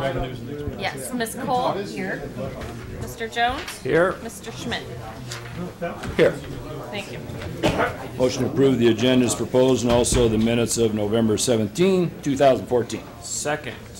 We have a motion and a second. Discussion. Seeing none, all in favor, vote by the sign of aye. Aye. Opposed, same sign. Madam Chair Lady, I'd be delighted to take those items of new business. Thank you. The travel requests, first we have Beverly Cosby, FSS Coordinator for the Family Self-Sufficiency Training in Des Moines, Iowa, January 26th through the 28th at a cost not to exceed $1,397. Next we have Kent Schenkel, Culture and Arts Director to the museum visit in Chicago, Illinois, December 9th and 10th, cost not to exceed $320. Michelle Wiedner, Chief Financial Officer, 19th Annual Government Gap Update, and that's a webinar inter-office, December 4th, cost not to exceed $180.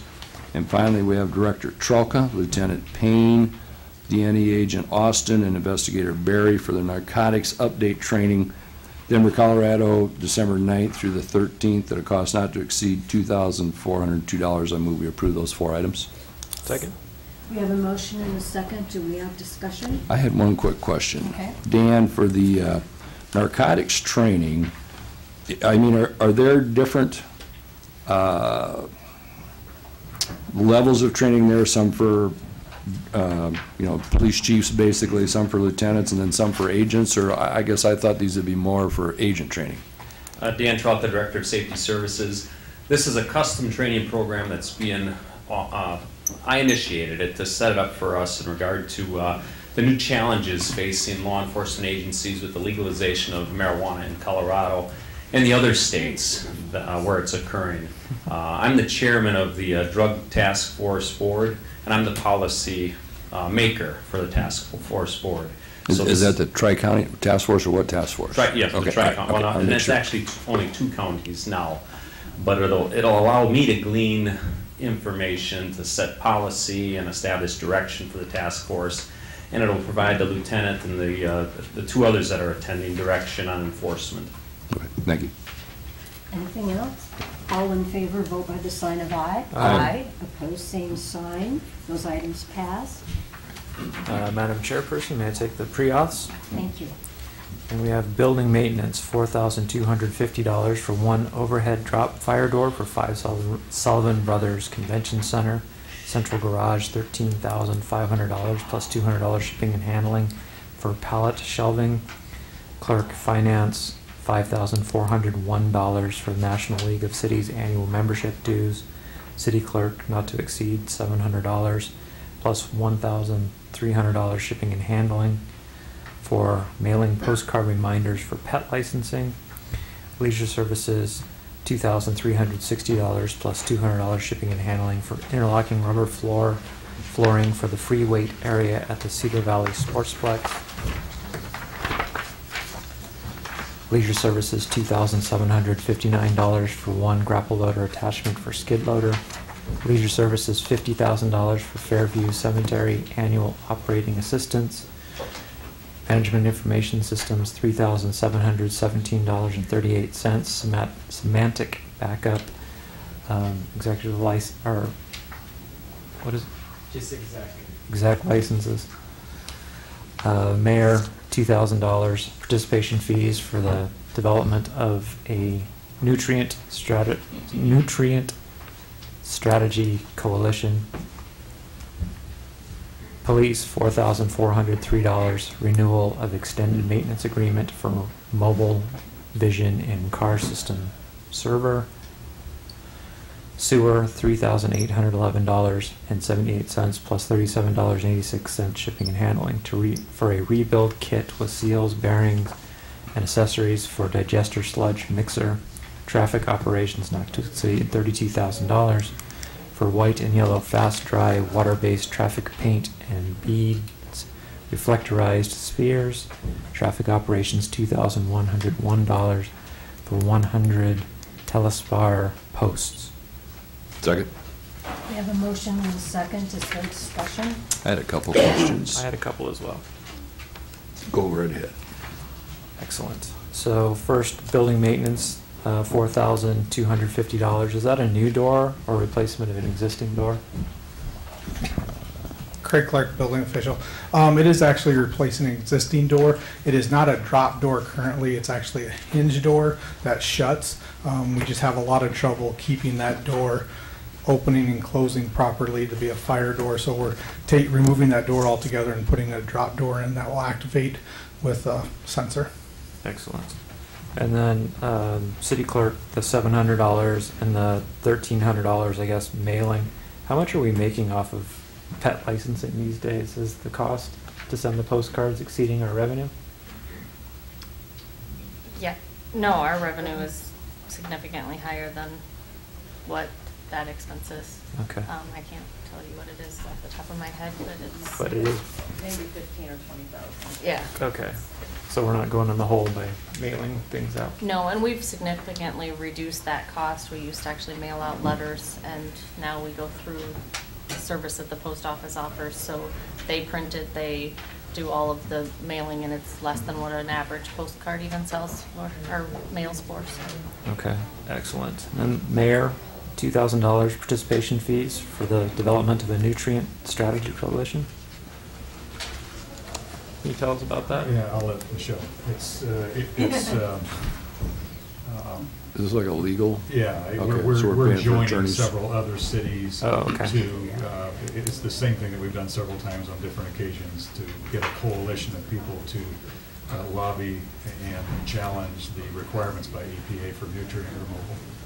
Did I say that right? Yep, and we're also going to develop a strategy for doing it that would be the most cost-effective for cities. And there's a number of cities that have gone together, and we're creating a partnership that it's being facilitated by the Iowa League of Cities. So this is a very efficient way to do it rather than us just doing it ourselves or really only taking the nitrogen out of our point source. The total bill on this thing is $100,000. They received a grant for 60. I don't have the number, but probably. And there are a number of cities that are making up the difference in the cost of this litigation. All right, thank you. And so I just had one question on the clerk finance, the National League of Cities. So that's an annual membership. We pay that every year, and is that $5,400? Is that typically what we pay? Is that based on population It's too? based on population, yes. We do pay that annually, maybe a slight increase this year, but they base it on population and set the rates at the local. And what do we think we get out of that for that $5,400? We all have access to materials, obviously training and things like that. I do think people use that. Okay, thank you. Anything else? Madam Chairman, I have a question. I'm new, so what's the $50,000 for that Oh, Fairview. Yeah. cemetery? Cities are required under state law, if a cemetery cannot support itself, cities can be required to take it over. In an effort not to do that, and Paul can speak to this as well, the city has been budgeting, and you did approve it in last year's budget as well, to subsidize this particular cemetery and hopefully allow them to maintain their operations at minimal cost to the city. And that's what this is for. Just what she said. Did you want to add to that, Paul? Yes, I can confidently say if we took on all the tasks, sowing plots, cutting grass, warming soil to dig graves in the middle of winter and so forth, we'd be well in excess of 50,000. So this is still a better option for the city, in my opinion, at this point. They actually have some special rules that apply to them. They don't even have to necessarily pay minimum wage for people that do mowing and things, so it's definitely fiscally less expensive than us having employees do it. Thank you. It looks weird, though, when we approve it. Yes, it does. Okay, are we ready to vote? Please. All in favor, vote by the sign of aye. Aye. Opposed, same sign. Those items passed. I move that we approve budget line item amendment number 6. Copies are on file in Ms. Scher's office.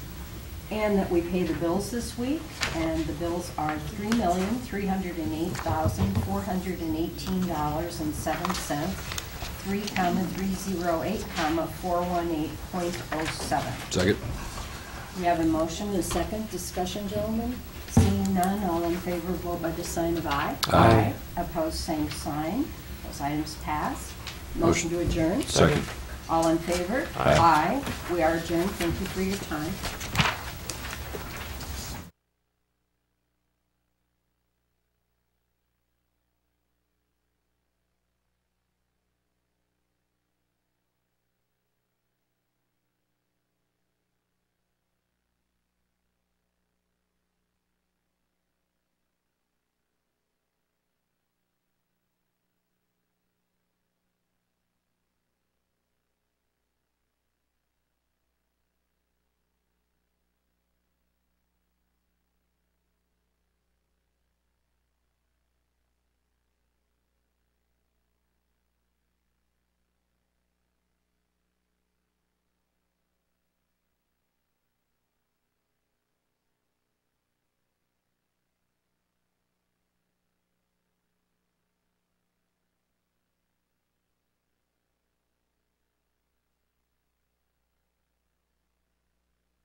Ladies and gentlemen, and welcome to this regularly scheduled meeting of the Waterloo City Council this November 24th. We have a fabulous audience tonight in Chambers, so I'm always glad when people come to participate. And also welcome to those that may be watching us on our public access television.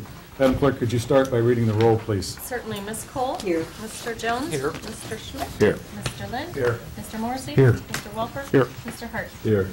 If you could all join me, please, in standing for just a moment of prayer or silent reflection.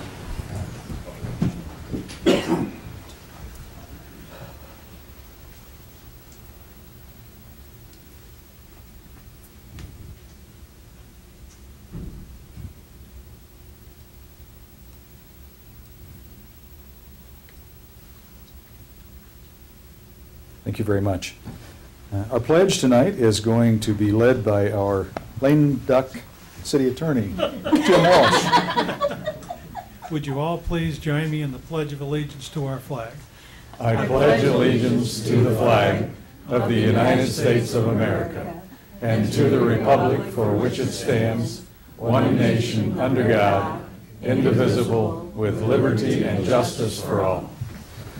Jim, you can cross that off your bucket list.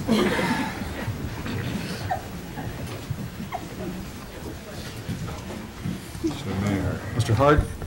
I'd like to make a motion to approve the agenda as proposed. Also, with the approval of the agenda, I move that we approve the minutes of our November 17th regular session. Second. Council, have any questions or comments regarding the agenda of the minutes? All in favor, please say aye. Aye. Opposed, same sign. Motion carries. Oh, Mr. Mayor. Mr. Hart? I move that we receive, place on file, and approve the consent agenda, items 1A through B3. Also, with the approval of the consent agenda, I move that we make our bills payment, which will be read by our finance chair. The bills this week are $3,308,418.07, 3,308,418.07. Second. Council, do you have any questions or comments regarding the consent agenda? It's a roll call vote. Madam Clerk, please. Ms. Cole? Yes. Mr. Jones? Yes. Mr. Schmidt? Yes. Mr. Lind? except for 1B, 2B. Yes, no on that item. And I'm voting no on that item because they have a window they sell liquor out of. And I don't think they should be doing that, but the only way I can make a statement is by voting no. I don't think they.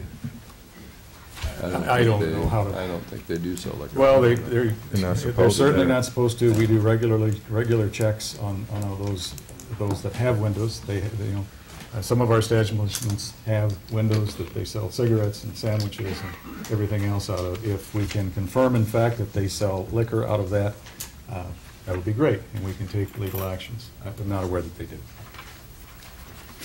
Madam Clerk? Morrissey? Yes. Mr. Welper? Yes. Mr. Hart? Yes. Very good, that motion carries. I do have a recognition that I'd like to make tonight for our consent agenda. I have two, actually. Matt Schaefer, I'm not sure if Matt Schaefer is with us tonight. Matthew Schaefer, are you here? I don't think so. Matt, just want to recognize his appointment from the Civil Service list to the position of plant maintenance mechanic at our Waste Management Services Division. So, Matt, if you're watching tonight, congratulations. Glad you're on board. And I have a bittersweet announcement tonight. We just need to recognize somebody that's been with the city for, oh, not forever and ever, but for a long time. Ethel Washington is leaving us. Ethel is in charge of our housing department and has just been, well, she's been an inspiration for me for a long time. I've known Ethel and her husband Willie for a very long time, and what absolutely fabulous people they both are, and what an asset you have been to the city of Waterloo, Ethel. We are seriously going to miss your smiling face and your expertise around the city, but we wish you the very best in everything that you do in the future, so congratulations.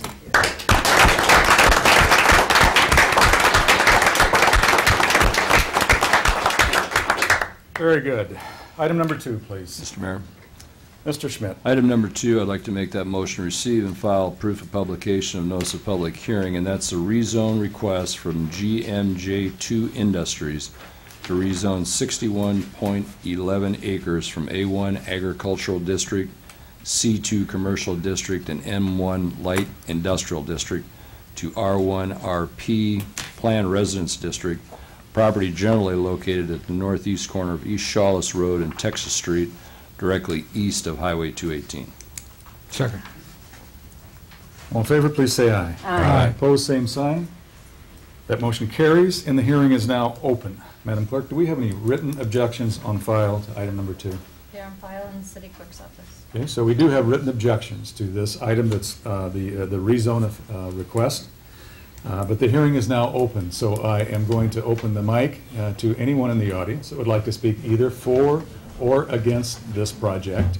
I would encourage folks that if we have a whole bunch of folks that are opposed or in favor of this, if it's basically just saying the same thing over and over again, that maybe we could have a spokesperson for the group. If not, we'll just entertain anybody that wants to speak. I have 2 people that have asked to speak.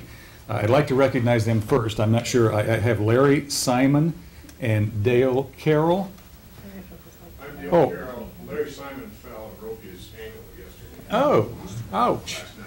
Okay, so Larry's not going to be here in person, but I bet he's here in spirit.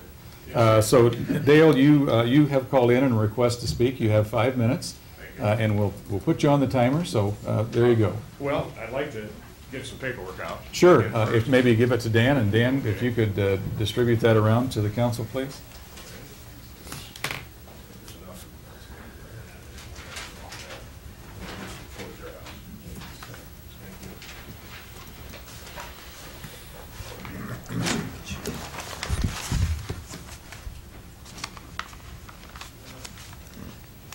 I'll start from the back. I think, and also in that little paper that I have, a petition that was taken out by quite a few of our neighbors. Okay. And, yes, it must be up in that bundle of Okay. papers. Anyway, Is this, it's- Mr. Carroll, is this just one packet for all of us to preview, or is it? the pictures themselves, there's only one packet. Okay. The other one, there should be 7. Okay. I didn't know how many That's it. that made up. Perfect. There's 7, Perfect. okay. And, We do have the petition, so we'll place that on file in the clerk's office. Okay. Okay? Well, like I said, I'm Dale Carroll, and I live at 130 Tribal Road in Cedar Terrace Edition. And first off, I wanted everybody to understand that we, the residents and petitioners, hold no ill will towards the Kiefer family. We wish them the best. We appreciate all the wonderful memories they helped create with the pumpkin farm. You know, my daughter, granddaughters who enjoyed the hay ride through the spooky wood and the haunted house, and of course the pumpkins. I'm sure all my neighbors enjoyed it. They should be able to enjoy the dreams and the fruits of their labor. But also, we should be able to too. And we worry about the flooding that we've had just from rain. There's been a tremendous amount of it. We're afraid that this will compound the flooding issues in the area. And I've lived there for 41 years and have personally only known two major water problems. Once in 2008, again in 2010. 2008, the high level of groundwater in the river caused major water problems for everybody. Basements collapsing, ruining their finished basements, even ruining the first floor of their homes. And in 2010, our rain gauge showed we had 8 to 9 inches of rainfall, and it was very terrible for a lot of people. Some of the people that didn't get flooded in 2008 got flooded in 2010, right, and vice versa. And in '93, there was a rain that caused Folk Road, where the St. Creek crosses under it, to be under about 3 foot of water.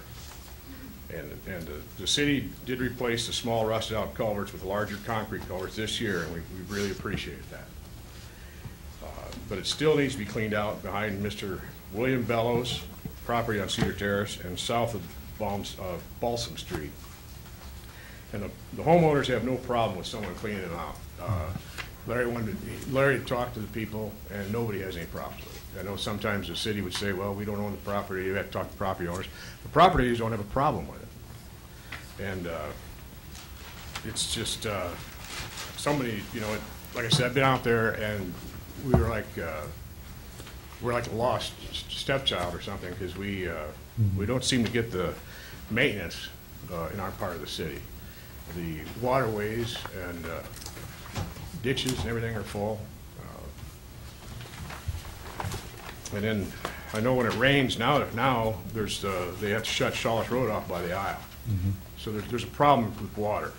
And we're really concerned, and I did go to the meeting that for the Kaiser addition and talked with the engineer, and had a really good talk with him, and so did Larry. And Larry Simon is very good at what he knows. He knows a lot about water movements and the drainage and all that. He worked for Blackhawk County for years. And I think he visited with Mr. Schmidt and some other council members, Mr. Lind, and you know, I think we tried to get a hold of Mrs. Cole, and they didn't get a hold of her, but they saw a lot of mud, things plugged up and everything.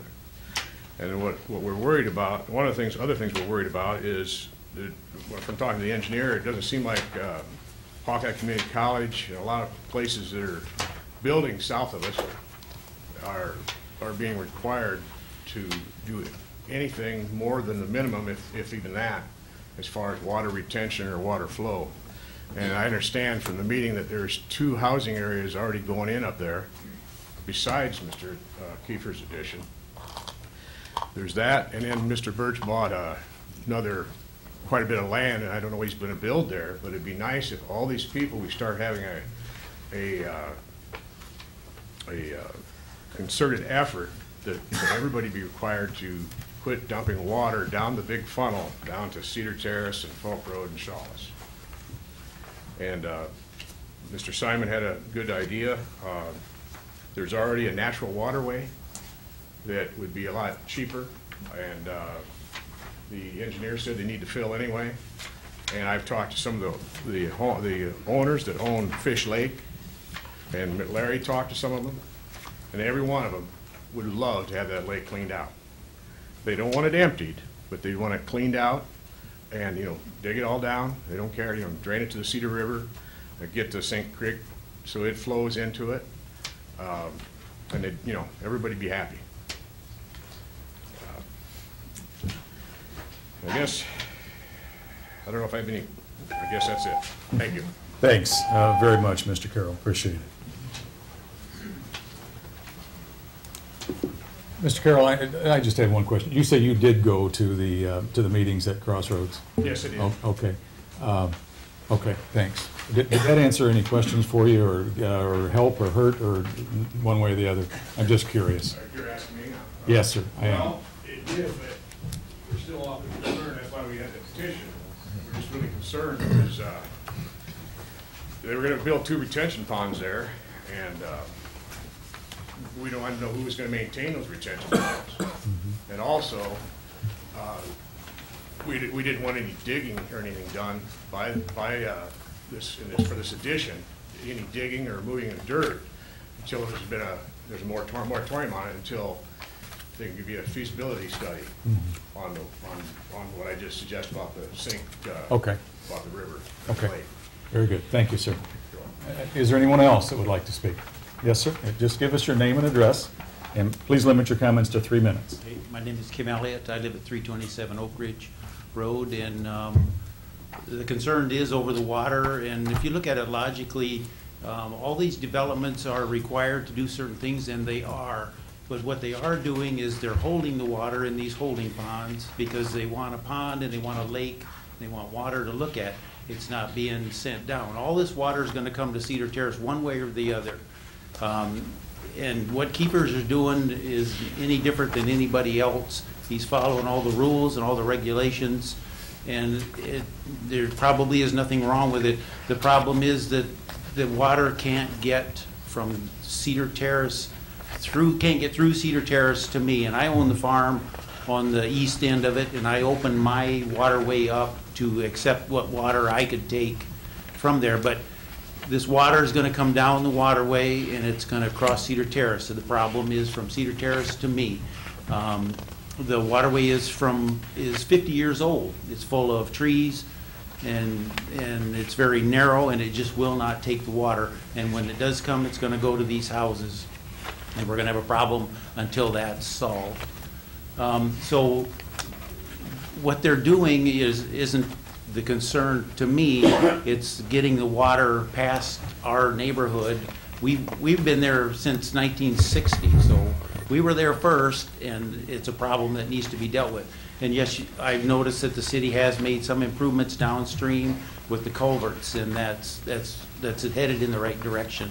And I opened my end up, and I'm trying to take it as best I can, but there's a spot in there that needs to be cleaned up and taken care of. And obviously the homeowners or the people that own that property aren't going to do it for financial reasons, or that it doesn't matter to them.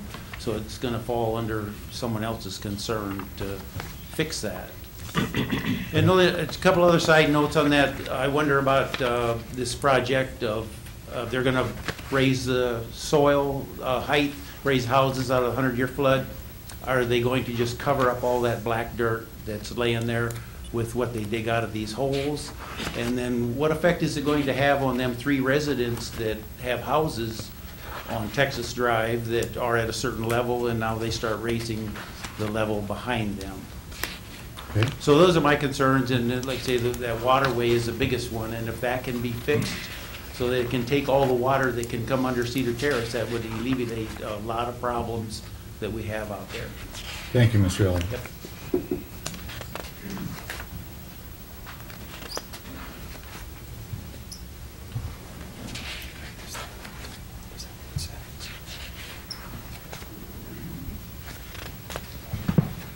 My name is Maureen Kraus. I live at 941 Bell Street in Cedar Terrace Addition.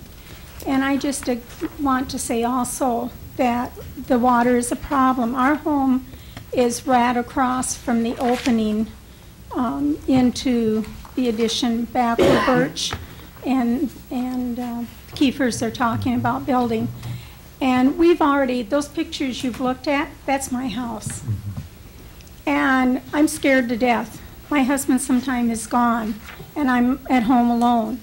And any kind of rain amount or snow melt or whatever, I become very nervous because of that.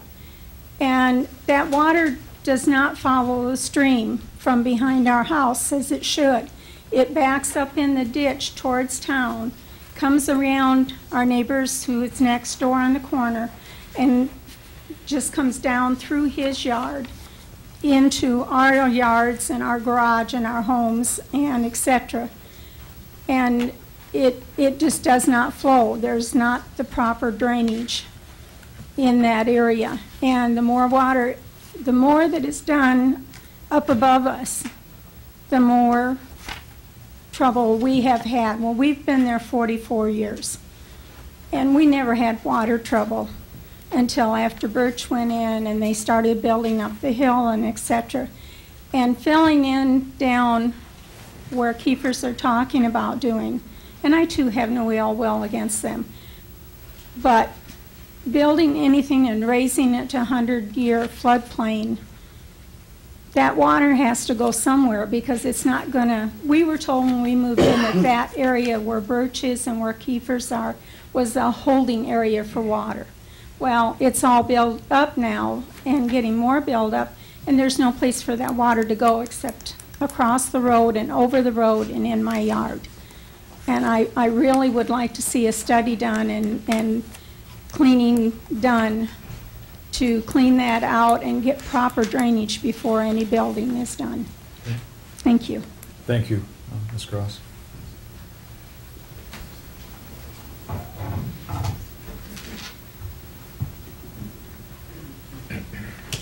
My name is Sarah Nordman, and I live at 3506 Balsam Street, and I have some pictures to share.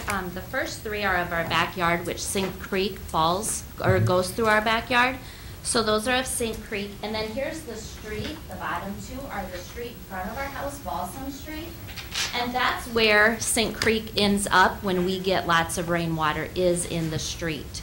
So as Mr. Elliott and some of the other people up here today were saying, we really need something done with that before we look at adding more water to the mix. Would you like these pictures back, and when we get pass them around? Okay.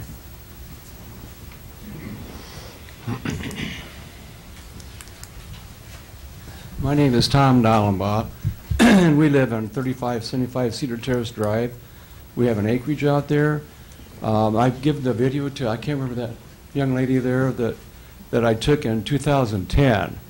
And you can see where the road is like a dam. We had lived there 36 years this year, but in 2010 we've been there 32. And the water never went over that road. And you can see, I hope all of you, I urge all of you to look at that video. You'll see a good idea what went on in that year. In 2008, we never had water over the road. That was basically from the river. A lot of water came up from the river. So we're really concerned about the runoff, and we all are blessed to have Keepers live there, you know, and the land, and we hope they develop that. But we want to make sure that before that's done, that the water is going to flow really good without going into our basements and whatever else. We don't get flooded where we're at, but this place, as you notice, everybody else lived here a long time. One thing about Cedar Terrace Addition out there, everybody that moves there, they stay there. The next place they go is either to the home or the grave. So we want to keep it that way, and we're really concerned about that. And Keepers, they've been there, and we knew their uncle. Didn't mean that. But anyway, we want to make sure that you do the right thing and figure whatever you have to do to, and you'll see in the video that dam that's the road to our place. I'm standing right in the middle of our acreage. There's only one culvert there. Possibly you might want to put 2 or 3 there more. And Mr. Elliott, he lives down on the back side of me. He cleaned out, he did a lot of work cleaning out that to make sure the water would flow. But, and it did really well in 2010. So I hope you look at that and other things as well and get the water so that we won't have a lot of problem with it. And they can continue with their building. Thank you, Tom. You bet. Thank you.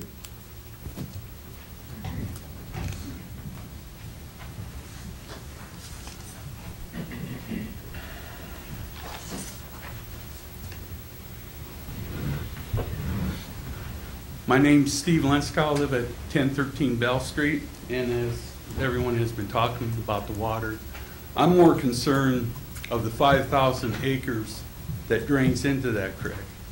As southern Waterloo develops more, it's going to be in the south. That water is going to come faster.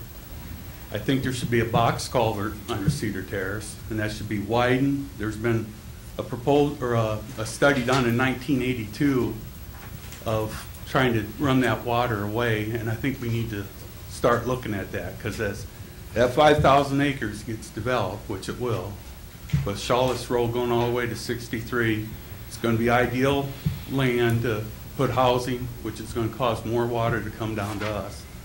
And that's all I got to say. Thank you very much.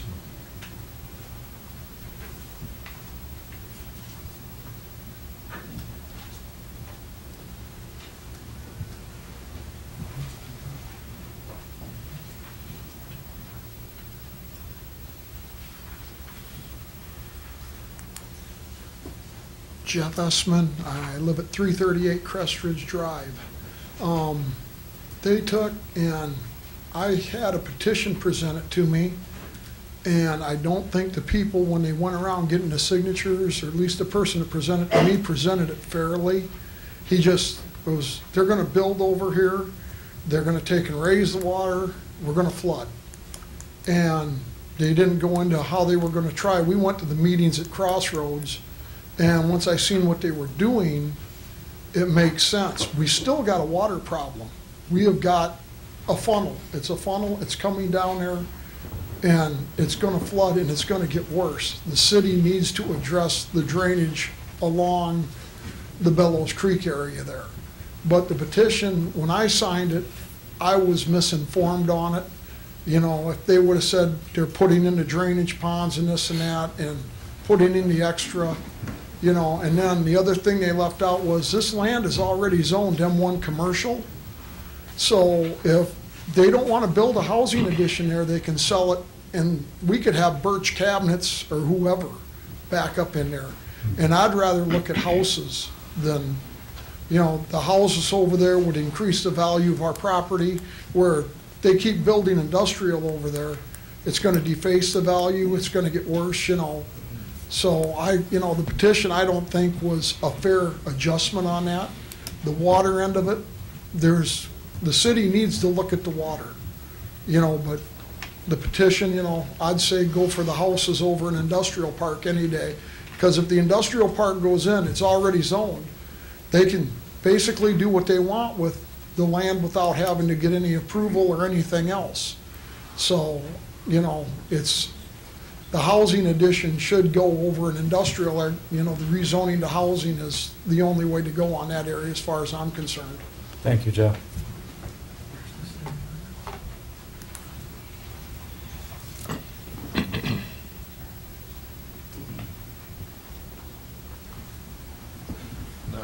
My name is Denny Stabell, and live at number 16 Silver Lakes.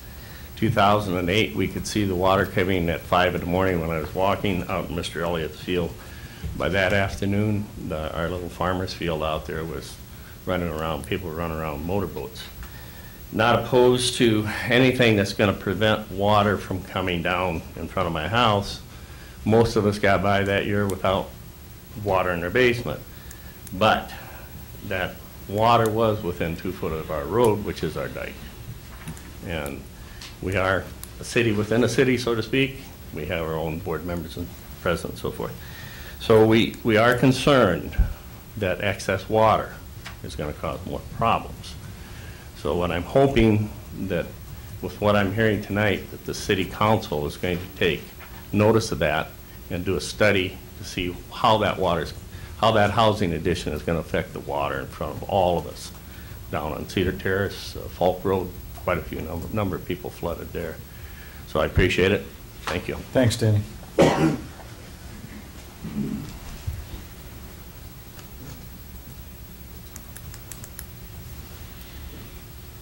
there anyone else in the audience that would like to speak? Council? Comments?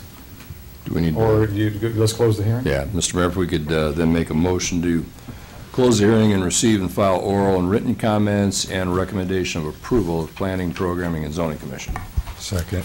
All in favor, please say, I'm sorry, wait, before I take a vote, council, do you have questions or comments, or would you like to weigh in? Mr. Morrissey? Mr. Mayor, I was one of the people that was out there and looked at the area yesterday, and one of the concerns I had from the conversation that included Larry, who broke his ankle, Larry Simon, had to do with the amount of, it's not really trash, but overgrowth that is not just in the area that's been talked about, but even farther down as it enters into the Cedar River, and how that needs to be cleared out, and how it's such a detriment to the people that are in Cedar Terrace.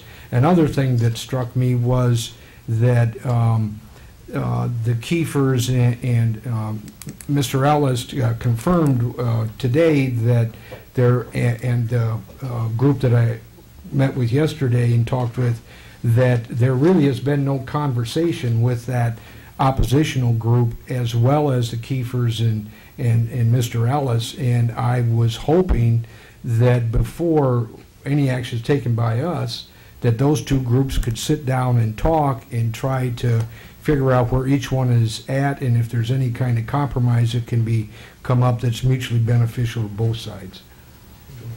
Okay. So, okay.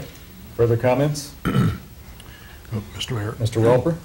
I don't remember how many years ago it's been, but we were out and looked at this area with the water problems that they were having then, and by all the pictures that they've shown us tonight, obviously there is a serious water issue out there. But I'm a little surprised with, we just saw a half-hour presentation by Mr. Ellis tonight as to how they're going to deal with this water problem out there. And I would think these people would be very excited about the fact that someone is addressing the water issue there. So if Mr. Ellis is right, hopefully we'll take care of their problem. Okay, at least some of it. Further comments, Mr. Schmidt? Mr. Mayor. Well, and I appreciate what Mr. Welper's comment, but I think the concern is the hope part of it. I think the neighbors are looking for something a little more than hope. I mean, they're looking for some documentation or some confirmation that it's going to help the problem. But I do think, going back to some of the comments that were made, you know, the real problem is below Cedar Terrace. And so one of the questions that unfortunately Mr. What was his name, Larry? Simon, thank you. Asked about, and I guess, Eric, this is a question for you. Are there some grants, or are there some opportunities for the city to be able to figure out a way to fix the drainage problem below Cedar Terrace? So, because that seems to be where the ultimate culprit's at.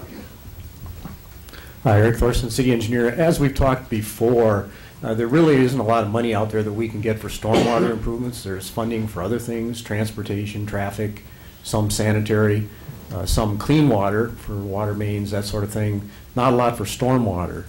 So it pretty much boils down to bond money, and as we've talked about some of the drainage issues in other parts of the community, they're all very expensive. Some of the folks have mentioned the study from back in the 80s, and certainly that's a good study and has some remedies. It needs some tweaking. It's old. Some of the options are not really available to us anymore, but that can be revisited. But it really takes funding, and most of the stormwater issues that we have that we've talked about, and this one would add to that, are millions of dollars that the council has to come up with. So, you know, we're more than happy to work on the projects, but we really need the funding, and unfortunately there aren't a lot of federal type funds or state funds available. It's pretty much a local issue, so it's a matter of coming up with the money, and you know, we can do the work. Well, and I'm sorry that Mr. Simon wasn't able to be here, because I think, as Mr. Ellis had mentioned earlier, they need additional fill, and so possibly getting some of the fill from some of the lakes and some of the waterways that are out there could be beneficial to you and also beneficial to moving the water.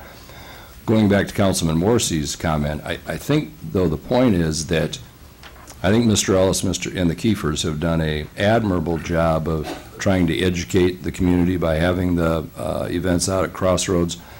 Unfortunately, I don't think most of the neighborhood knew about that, and so they weren't able to attend. And I think what Mr. Morrissey and Mr. Lind and I would like to see is a delaying on this decision so that Mr. Kiefer and Mr. Ellis could meet with the folks that are here and have a more open discussion and dialogue about what impact this is going to have, because I'm not an engineer, but from what I've heard and seen, it sounds to me like this will improve the situation. It certainly won't fix it because the fix is on the downhill side, but it sounds like this would make it better. So that would be my suggestion. Mr. Carroll, normally it's a one shot only, but go ahead. I thought I'd fill in for Mr. Simon. The thing was, I was at the meeting, there was only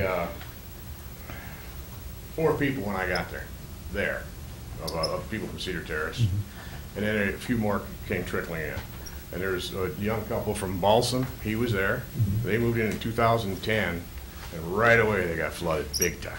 The house was almost, it's terrible. But, in that meeting, they said, that Mr. Ellis did say that it would help to have those 2 ponds. But nobody could answer who was going to maintain those ponds. Okay. Nobody could tell us who, once they're made. And there's no assurance. I know in the calculator, computer, it says that will take care of more water than what happens now. But that's not always correct. Thank you, Mr. Carroll. Thank you. And there is a study, okay, I handed this to you guys, that was done in 2011. I know it has to do with bacteria, but it also says quite a bit about the waterways. Thank you very much.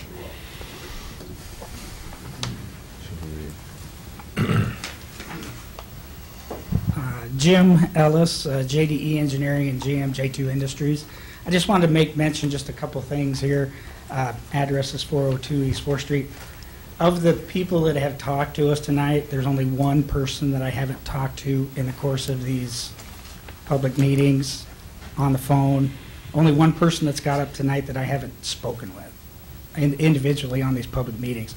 So the group that we're talking about that we haven't talked to, I'm not quite sure how I get in touch with them, to be honest. Because we've emailed everybody specifically that made emails, that sent emails to the council and the mayor's office. We emailed them specifically, individually. We contacted everybody within the 250 feet that the planning and zoning office contacted. And we contacted the newspaper specifically to have them put the meeting in the paper, and it did make the paper twice. So I'm not quite sure how we're supposed to contact them. But I can assure you that of the people that have spoken tonight, we have talked to everyone except one that I've wrote down. So, and we're more than happy to continue to talk to them. We just need to continue to keep the lines of communication open. So, Mr. Mayor. Mr. Morrison? I don't know if anybody else on the council wishes to speak, but I would like to make a motion to table this with the idea that the 2 groups sit down and talk to one another and give them a set period of time to do that before we come back and vote on this for the first time. What's your suggested set period of time, Mr. Morrison? 30 days. 4 weeks. Well, 4 weeks. I have someone else that wants to speak. Yes, please, thank you. My name is Mike Elliott. I live at 325 Oak Ridge. And as I listen to this discussion tonight, the people here are not against the Kiefer's development. Matter of fact, some of them are strongly for it. The problem is you guys' problem, which is the bottleneck on Sink Creek, and that is the problem right now. That's the #1 problem. And then I hear, well, financing's a problem, so we can't do anything about it. So let's have a meeting amongst people that don't disagree. That doesn't make any sense to me. It's Sink Creek is the problem, the first problem. Then I think things would probably work out a lot better. And that's been a problem for a long time. Thank you, sir. Mr. Mayor, if I could just comment. Okay, let me just see, were you finished with your motion, Mr. Morrissey? Yes, with 4 weeks. Okay, there was a motion for 4 weeks. I haven't gotten a second yet. Mr. Second. Schmidt? I'm sorry, you did second it? I would second that. Okay, so the motion and a second. Is there a discussion on the motion to table? Just a quick question. 4 weeks for council meetings, because we also have holidays coming up here approximately. Okay, there is an issue there, so, well, but we have 4 Mondays. So It'll be even though. 22nd of December. Okay, so the Monday before Christmas. Okay? Yes. There has been a motion and a second to table this issue for 4 weeks. It'll come back on Monday, the December 22nd. I guess my concern was voiced very well with this last gentleman that just spoke. We oftentimes table things only to, pardon the expression, but to kick the can down the road, when eventually we're going to have to make a vote. So I would like, Mr. Morrissey, it was your motion to table. I would like you to be in charge of getting the parties together and getting resolutions, if there are some to be had, to get them on the table. Well, to me, Mr. Mayor, part of the discussion has to be whether there needs to be a feasibility study of what needs to be done to clean that current drainage area. A person that was out there yesterday came out, I can't remember his name, but he came out on his ATV and spoke that to the effect. Kelson boys. Yeah, Coulson, yeah, and he said that why do people keep trying to go against Mother Nature by putting a channel where nature doesn't want it to go? Just take the one that we have now and get it cleaned out. And I think there needs to be a study on how much it would cost, and I think that the city should do that. I think that has to be part of what happens in this 4 weeks, or 5 weeks as well. Okay, let's, okay, I don't think we can do that in 4 weeks, but Ms. Cole? I should have made this comment earlier, but I didn't get a chance before you made your motion. This is Ward 2, and I've been the Ward 2 rep for a long time. And I have, the phone calls I can count on always come from Cedar Terrace. And they get water when the rest of us don't seem to. There are a lot of issues out there, among them a high water table. But I think that we need to take a look seriously at a 30,000-foot view of this rather than our tendency to look down the road for the next year and figure out some relief for these people, because God bless them, they want to live there and they don't leave there till they die, and they shouldn't be dealing with this with water nonstop. So can I ask, Eric, I know that we did a study, the 82 study, and we revisited it in 2010 at the flood. We were all out there when there was so much water, it was awful. But can you give us, from your perspective, leftover memory, what was going to be involved in cleaning the bottleneck, cleaning Sink Creek, and potential cost at that time? Do you remember that? Eric Thorson, city engineer. I don't remember any firm costs. I'd have to go back and look at that, but it is expensive. But it did show some clean out of the channel from Cedar Terrace Drive on downstream. What we have to kind of remember is once you get over kind of by Silver Lake, this goes out into the county. And it runs for quite a ways in the county, and there's a lot of that that's not exactly in real good shape either as far as being cleaned out. So the study kind of focused on cleaning out within the city limits and then finding another route to the river that would get the water over there faster. And some of those routes that were looked at back in '82 aren't available to us anymore. So that's where I think that study has to be tweaked a little bit, look and see if there are some other potential routes that we could go. It'd be really, really costly to try to get out into the county and start cleaning out the drainage way in the county too. So, but we can certainly look and see what those old numbers were. I think my point is, Pat, the last gentleman that spoke, I think he was so succinct. I think he's spot on. The issue is we're not going to do a study to figure out how to fix Sink Creek in 4 weeks.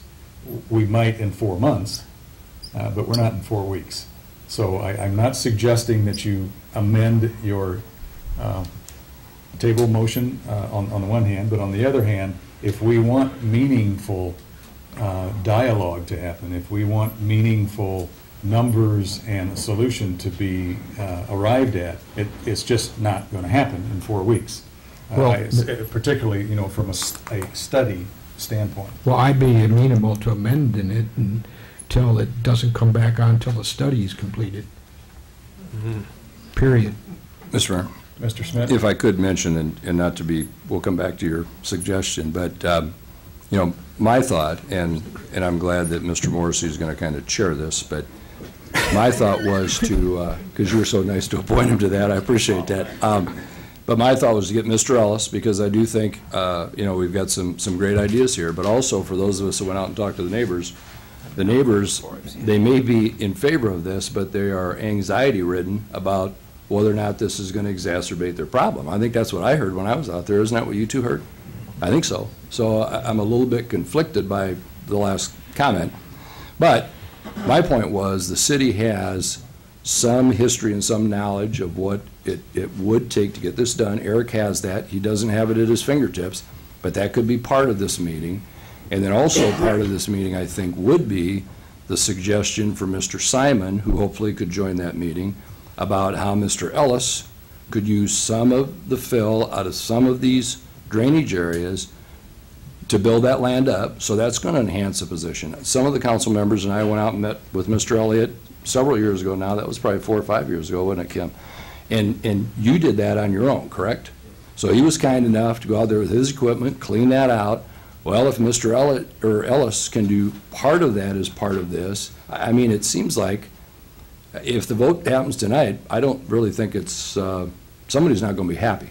And I'd rather see us all get together and all get on the same page and have it benefit the city, the developers, and the neighborhood. And I think that can be done if we just step back and take a look, as Councilmember Cole mentioned, at the big picture from a little higher level. So that would be my hope. So if that takes 4 weeks, great. If that takes 4 months. How about if we move forward and I call a question on Mr. Morrissey's motion with, as it was initially proposed, with the second, and we revisit it in 4 weeks and see what we've got in 4 weeks. Question has been called. I mean, Till December I don't know that 22nd. I can call it, but that was a suggestion. Till the December 22nd meeting. Would that meet council approval? Right now. Well, I guess the motion has been made and me. seconded, Okay. even though I would like to revisit that and go back and change that back till the study's completed, quite frankly. I'd like to amend that. Do we have any kind of a guesstimate? And I don't know if this is a question for Eric or... Let me, if I may. Yes, sir. Doug,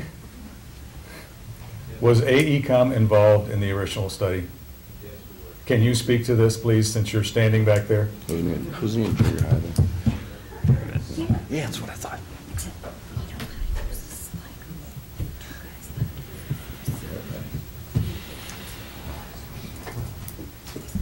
Doug Schindel with AECom. I don't have those numbers at my fingertips either. Did you go to the same school? We certainly did the study and updated it, and I would be willing to participate in a meeting if need be and take a look at that along with city engineering staff and take a look at some of the solutions that we developed at the 30,000 foot level, like Councilman Cole indicated, and we can pull those costs and take a look at some of the solutions that we came up with.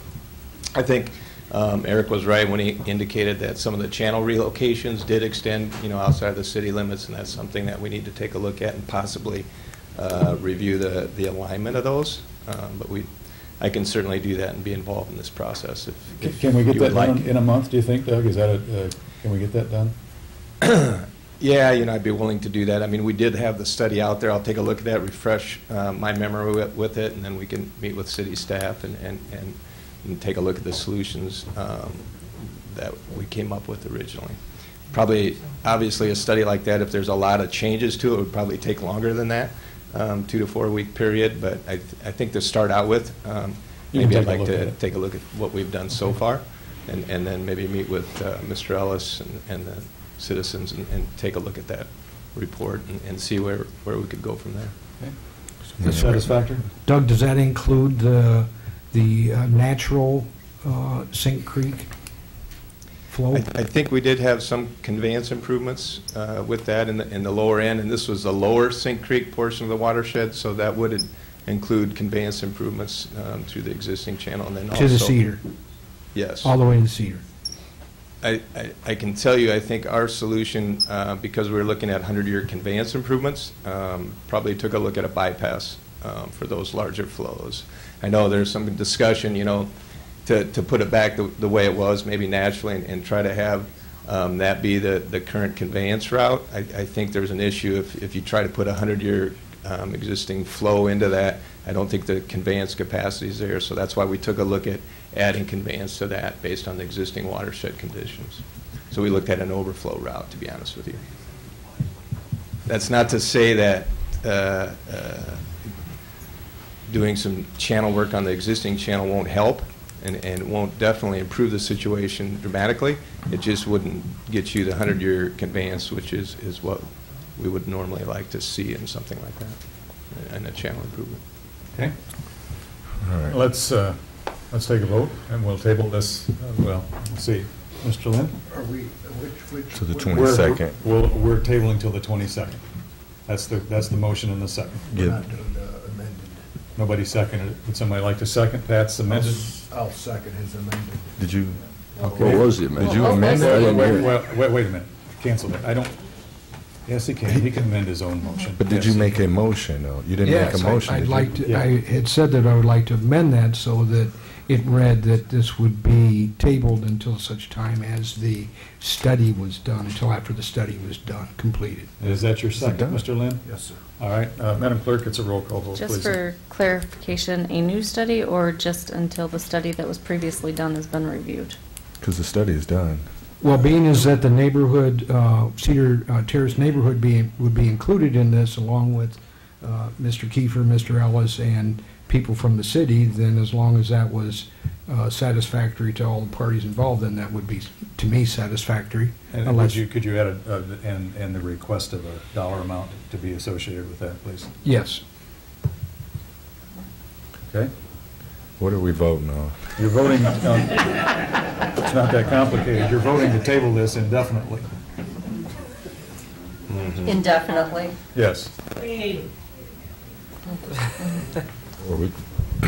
Jim Ellis, so you're tabling indefinitely all development in the Sink Creek Basin?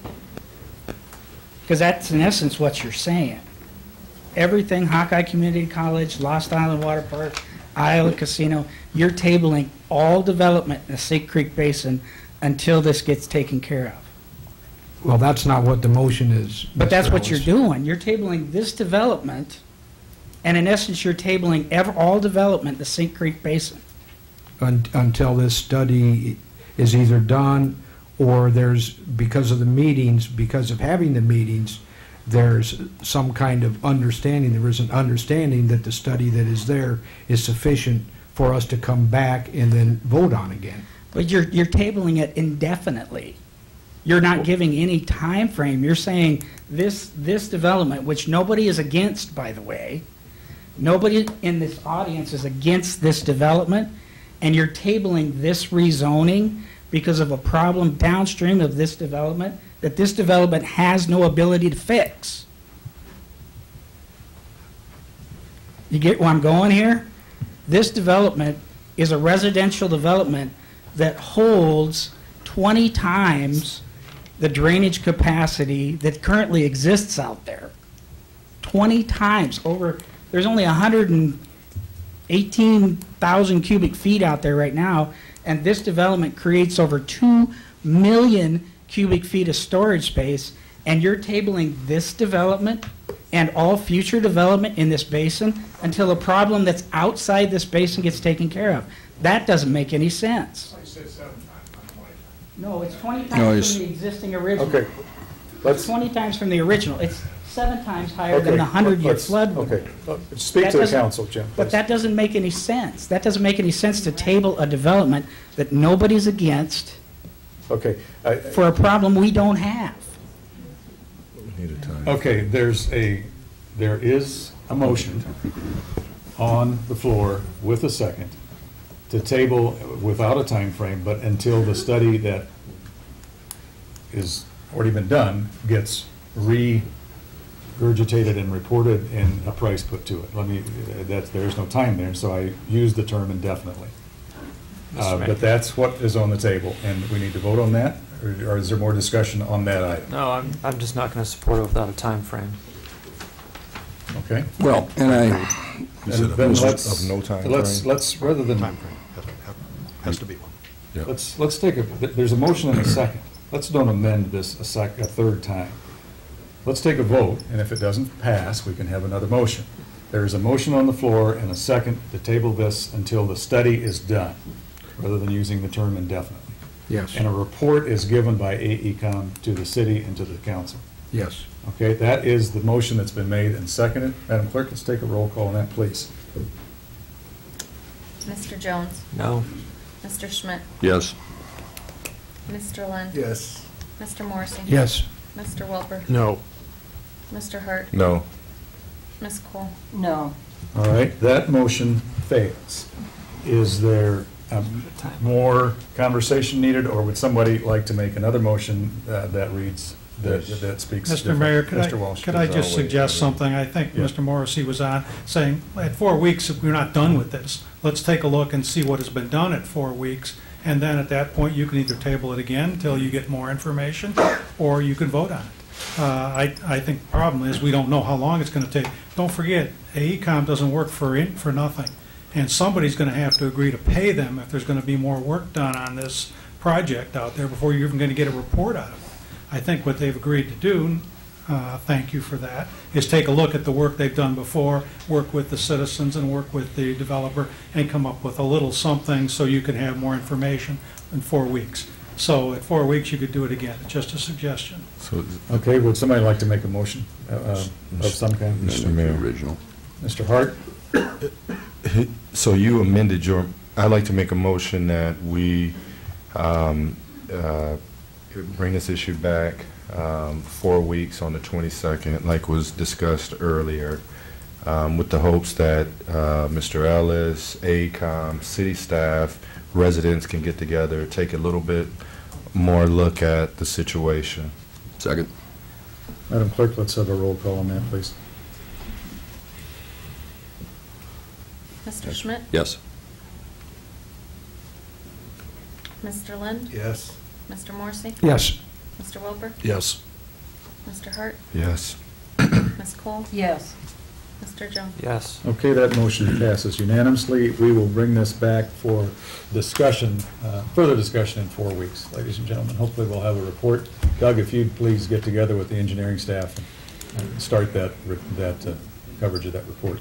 Item number 3, just let me, ladies and gentlemen, that takes care of that issue for tonight. All of you are very welcome to stay and listen to the rest of the council meeting if you like. If not, you're free to leave. You are released. We should make everyone stay.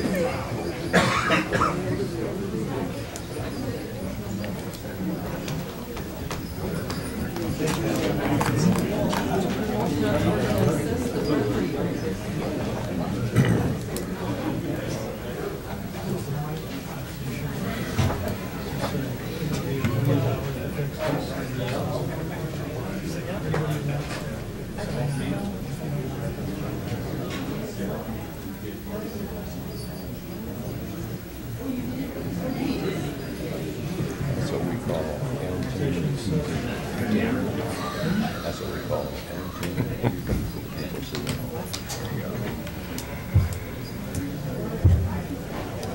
Mr. Mayor. Okay, maybe we can get started, please. If those in chambers would please, let's have order, please. Mr. Hart, number 3. Mr. Mayor, I move to receive and file proof of publication of notice of public hearing for the request for proposal for well plugging, demolition, and site clearance services for former Rath Packing Company well house located in 1600 block of Sycamore Street. Second. All in favor, please say aye. Aye. Opposed, same sign. Motion carries. Madam Clerk, were there any written objections on file? There were none. Is there anyone in the audience that would like to speak either for or against the well plugging site clearing services on Sycamore Street? A second time. Mr. Mayor, I move to close the hearing. Second. Council, do you have any questions? All in favor, please say aye. Aye. Opposed, same sign. Motion carries. Mr. Mayor, I move to adopt a resolution confirming of approval of plans, specifications, form of contract, et cetera. Second. Madam Clerk, it's a roll call vote, please. Mr. Lind? Yes. Mr. Morrissey? Yes. Mr. Welper? Yes. Mr. Hart? Yes. Ms. Cole? Yes. Mr. Jones? Yes. Mr. Schmidt? Yes. Motion carries. Mr. Mayor, I move to adopt a resolution ordering construction. Second. Madam Clerk, please. Mr. Morrissey? Yes. Mr. Welper? Yes. Mr. Hart? Yes. Ms. Cole? Yes. Mr. Jones? Yes. Mr. Schmidt? Yes. Mr. Lind? Yes. Motion carries. Mr. Mayor, I move to receive and file and instruct city clerk to read bids and refer to Community Planning and Development Director for review. Second. Madam Clerk, would you read us, there's 2 bids, please. There's no security required. The first bid was from Cahoy Well and Pump Service from Sumner, Iowa. The bid amount was for $7,545, 7,545.00. The second bid was from Shawver Well Company in Fredericksburg, Iowa. The bid amount was for $10,600, 10,600.00. Mr. Mayor, just a quick question. Yes, sir. We did not need bid security for this one? They did not require it. Second. We don't have, we don't need a second. No, It's done. I don't think, but we don't require bid securities, Mr. Hart, on demolition items and construction items like that. It's just, I don't think, do we? Sometimes we do. Yeah. Do we? Yeah. Not all the time. Noel is shaking his head no. Do you want to give us a little? What if they don't do the project? It just. We don't, I didn't think we did on demos. So, okay. There's If there's further questions, we can, resolutions, please, somebody take 4, 5, and 6. Mr. Mayor, Mr. Cole. I move we adopt a resolution approving Convention and Visitors Bureau Board recommendations for funding of hotel motel tax mini grant application in the amount of $2,310 to the Minnesota Youth Athletic Services for the Hawkeye Nationals Wrestling Tournament, December 6th and 7th. 5 is a resolution seeking support from the federal and state government to assist citizens with the cost of footing drain disconnects. 6 is a resolution designating Michelle Wiedner, Chief Financial Officer, to be appointed to work with the Securities and Exchange Commission's Enforcement Division to determine whether a voluntary filing should be made under the SEC Municipalities Continuing Disclosure Cooperation Initiative. Second. Council, do you have any questions regarding either of those 3, 4, 5, or 6? Mr. Mayor? Mr. Welper. Excuse me, at number 5, I'd like to ask Mr. Morrissey a question. When Mr. Morrissey and I spoke about this possible resolution the last couple of weeks, I asked him if he had anybody lined up in regards to the representative for the Iowa legislature or anyone with the U.S. Congress, if he had anyone who was willing to work with him to submit a bill. And his answer was no, he was not. I guess my question today is, has that changed? Are you working with anybody to take this beyond this room? Mr. Welper, what I think my response earlier was that I had talked to State Senator Dotzler about this, and he had no problem with doing that. It was a matter of where it would go from there. Other than that, what I've done is put together a letter which I see should be going to, with the help of Susie and the legal department, making sure it's okay to go to both U.S. senators, all 4 congressmen from Iowa, and the governor's office, as well as our state legislators from the area, both in the House and the Senate, a letter going to them asking of them to do this, being is that, and I hope that the council here would approve this unanimously, showing support, and that it's not just for us, but it's for other communities in Iowa as well. But I think we should be the leader in this, being that nobody else has stepped forward. Okay, further questions? And we do have a legislative meeting coming up pretty soon as well, if I'm not mistaken. 15th of December. Are there further questions? Mr. Schmidt, did you have a question? Well, the only thing I guess I was just going to ask, and, I'm certainly supportive of anything we can do to assist these people, but I guess maybe going to Mr. Welper's question, I'm not quite sure what a resolution from the City Council of Waterloo asking the state and federal legislators basically to basically to contribute some of their money back to our citizens. I mean, it seems to me there ought to be a better way to work on behalf of these folks, like getting some grant money or something for them to help pay for this, because again, I don't think $2,000 is going to touch most of the folks that have got to deal with this. And I believe, the majority of these folks are probably retired. I'm not sure that having an item to write off on their income tax is going to be nearly as beneficial to them as it seems to me there ought to be some other things we could do. But I don't see anything wrong with it, but I just really question whether or not we're going to accomplish anything here. Well, just a quick question. In order for us to put our names to something in a legal capacity, it has to have approval from the council, I would assume, a majority of the council. Mr. Walsh, can you speak to this? Anybody, the council or any citizen can always ask for assistance. I assume that once Mr. Morrissey puts the thing in writing, it'll just say the city council supports me in this effort. And it may be that there is some way to get assistance for lower income people or folks who are in need for the sewer improvements that we're mandating. And we may get some sympathy from people who say the feds are making us do it. But I'm, like everybody, I don't really think they're going to help, but can't hurt to ask. Mr. Mayor and Mr. Schmidt, the other, I mean, it's not their money, it's our money. And that we're asking them, I mean, and what better opportunity for us as citizens here to say to the people that have control over our money that's in Washington or our money that's in Des Moines than to say we choose to make this plea to you to release some of that money that is our money and bring it back to us citizens for doing something that you want us to do, that you have told us that we are mandated to do.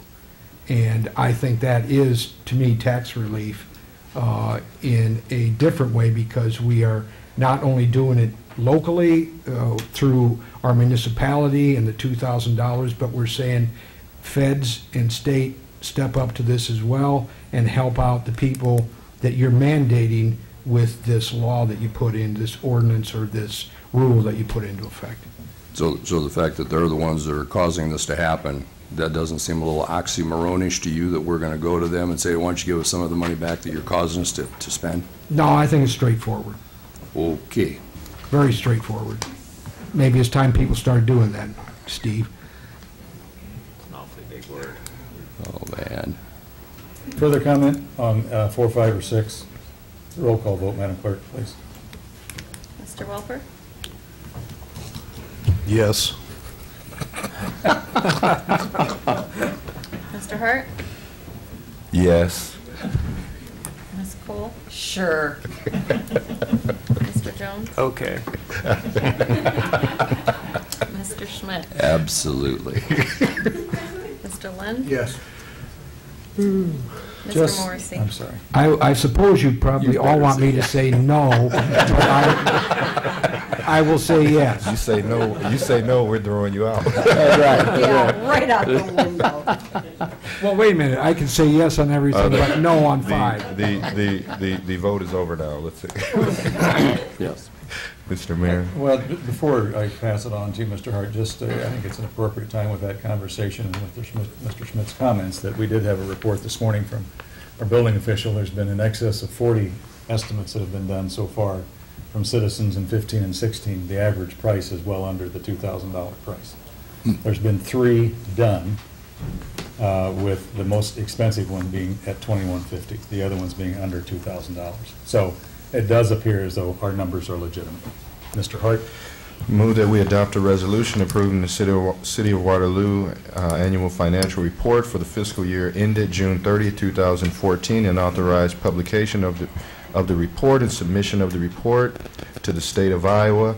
In 8, I move that we adopt a resolution approving National Association of VOCA Assistance Administrators grant money as a sub-recipient from the Office for Victims of Crime in the amount of $4,650 with no matching funds required, to be directly applied to projects related to crime victim assistance, and authorize the mayor to execute said document.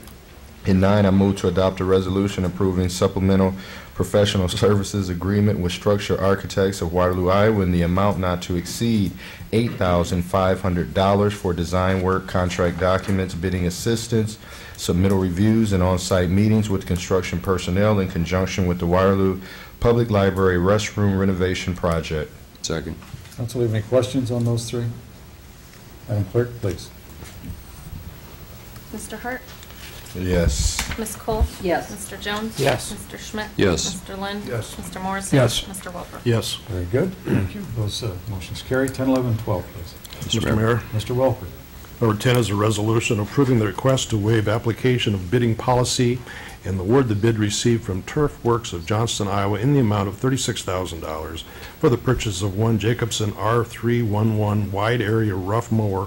Unit has already been bid through the State of Iowa DOT office. Number 11 is a resolution approving the amendment to the development agreement with R&S Commercial LLC, adding $2,650 to the city responsibilities as unknown underground materials, concrete piping, were discovered in the development of the city-owned lots, and authorize mayor to execute said document. Number 12 is a resolution approving the request to certify to the Blackhawk County Auditor expenditures that qualify for reimbursement in the downtown Waterloo Urban Renewal and Redevelopment Tax Increment District and place the certification on file. Second. Council, do you have any questions regarding those three, 10, 11, and 12? Mr. Mayor, Mr. Lind? may I ask Noel or Michelle, on number 12, we're certifying the debt. Michelle Wheaton, Chief Financial Officer. Yes, we are certifying debt for each TIF district. That's how we will get the TIF revenue for the next budget year. And I apologize if I don't get this. We have increment income. Correct. And against that, we tell the county we have debt. Correct. And typically, we get 100%. Correct, except for the debt service levies. Yes. Okay. And then, is the total revenue from the TIFs about 7 million? Would you I say? believe for fiscal 14, that was the cash basis revenue from our existing TIF districts, yes. And then I had a question on the cattle congress. I thought we had 8 TIFs. What's a cattle congress do? That's different. Is that a new TIF? It is not a new TIF. The paperwork was done to create that. There is actually no property valuation in that TIF district, so there's no increment. There's actually no taxable base either, I don't believe. That was created at a time when the city was working with the Cattle Congress to obtain some Vision Iowa funding, and I think we thought maybe there was going to be something developed there, and we were creating a tool for the city to be able to assist the Cattle Congress. That never materialized. We maybe don't even need to file this paperwork.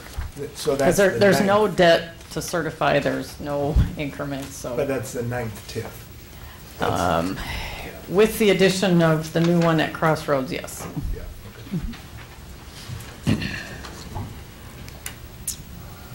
okay. I have to admit, I forgot where we are. 10, Would you 11, like me 12. to Ready to take vote. 13 So through did 20?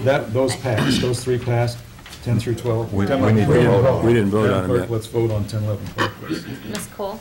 Yes. Mr. Jones? Yes. Mr. Schmidt? Yes. Mr. Lind? Yes. Mr. Morrison? Yes. Mr. Welper? Yes. Mr. Hart? Yes.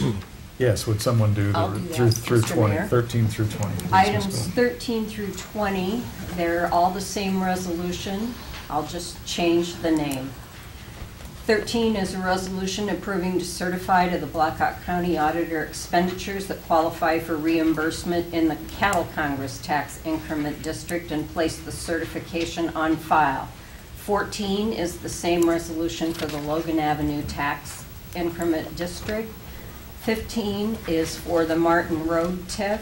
16 is for the Midport Airport TIF. 17 is for the Northeast Industrial Area. 18 is for the RAF area. 19 is for the San Marnan area. And 20 is for the Crossroads TIF. Second. Are there further questions regarding these items? Mr. Mayor. Mr. Morrison? Michelle or Noel, in the information that we received, there's an Exhibit A, Exhibit B, like for Northeast Industrial Area. Exhibit B is one page. And could you just explain what that means, like line 20, the numbers, exactly what that is? Michelle Wiedner, Chief Financial Officer. I tried to talk Noel into getting up, and he doesn't want to because it's dollars.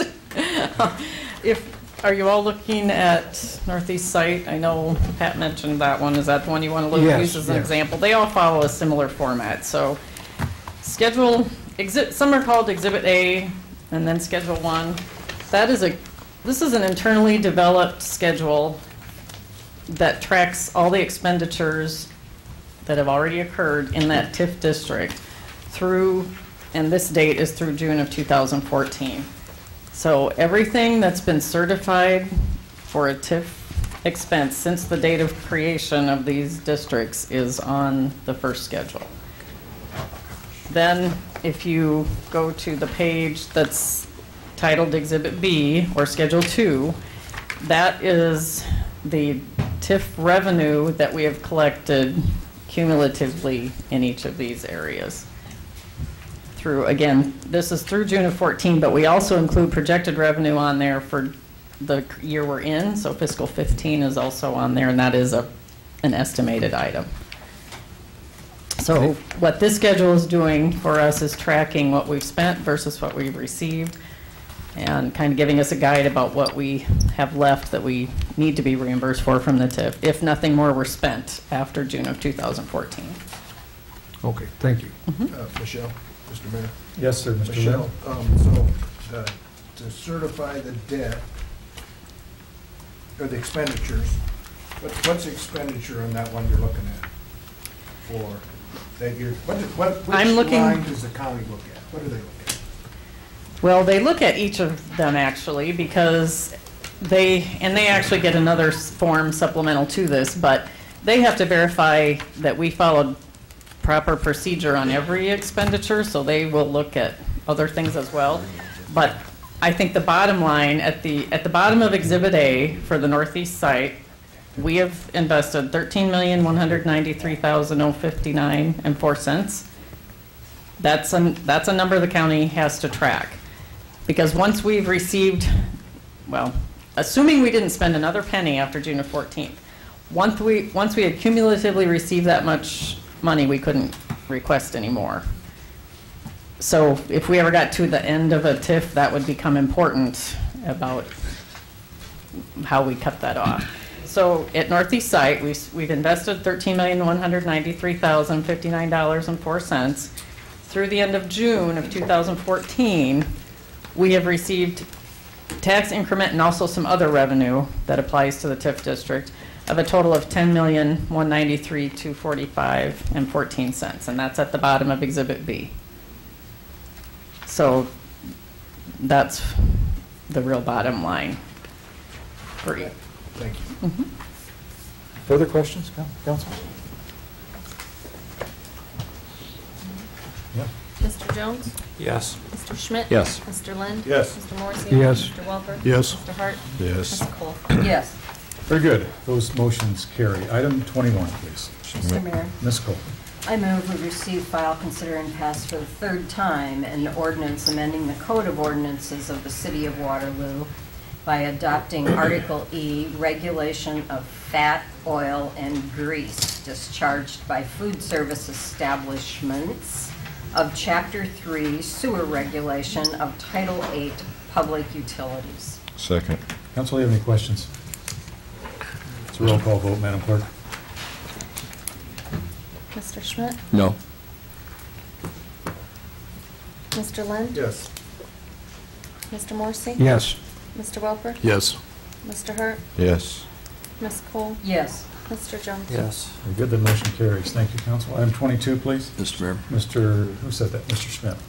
Item number 22 is a motion to receive, file, consider, and pass for the first time an ordinance amending the 2008 Traffic Code by adding subsection 7, Heath Street, to section 552, no parking between signs east side of the 1900 block of Heath Street. Second. Council, do you have any questions or comments regarding 22? Roll call vote, please, Madam Clerk. Mr. Lind? Yes. Mr. Morrissey? Yes. Mr. Welper? Yes. Mr. Hart? Yes. Ms. Cole? Yes. Mr. Jones? Yes. Mr. Schmidt? Yes. Motion carries. Mr. Mayor, I make a motion suspending the rules. Second. Madam Clerk, please. Mr. Morrissey? Yes. Mr. Welper? Yes. Mr. Hart? Yes. Ms. Cole? Yes. Mr. Jones? Yes. Mr. Schmidt? Yes. Mr. Lind? Yes. Motion carries. Mr. Mayor, I make a motion to consider and pass for the second and third times and adopt the ordinance. Second. Madam Clerk, please. Mr. Welper? Yes. Mr. Hart? Yes. Ms. Cole? Yes. Mr. Jones? Mr. Schmidt? Yes. Mr. Lind? Yes. Mr. Morrissey? Yes. Mr. Just Mayor. looking at 23, 24, and 25, could we do those all at once, do you think? Yep. Mr. Hart, could you do those, please? They're all change orders, they're all for the airport. Mr. Mayor. Mr. Hart? On 23, I move to approve change order number 2 for a net decrease in the amount of $60,160.83 for Rehabilitate Taxiway B project. And 24, move to approve a change order number 1 for a net increase in the amount of $490 for additional equipment purchased by Murphy Tractor and Equipment Company of Waterloo, Iowa for snow removal equipment project. In 25, move to approve change order number 1 for a net decrease in the amount of $650 for the metal roofing restoration, snow removal equipment building project with Pella Roofing and Installation Company of Vinton, Iowa. And those are for the regional airport. And I authorize the mayor to execute said documents. Second. Council, do you have any questions regarding 23, 24, 25? Mr. Mayor, Mr. Lind? I would like to note that the new airport director already saved us $60,000. I'm sure he'll take full credit of that, won't you, Keith? Just in time. Walked in the door and we had to change. Are there any other comments? Madam Clerk, please, it's a roll call vote on all three. I'm sorry, all in favor, please say aye. Aye. Opposed, same sign, the motion carries. Ladies and gentlemen, that's the end of our regularly scheduled business tonight. It's time for oral presentations or oral comments. If there's anyone in the audience that would like to speak to the mayor or the council, it's time to do that. Just come to the microphone, please give us your name and your address, and please limit your comments to 3 minutes, if you would.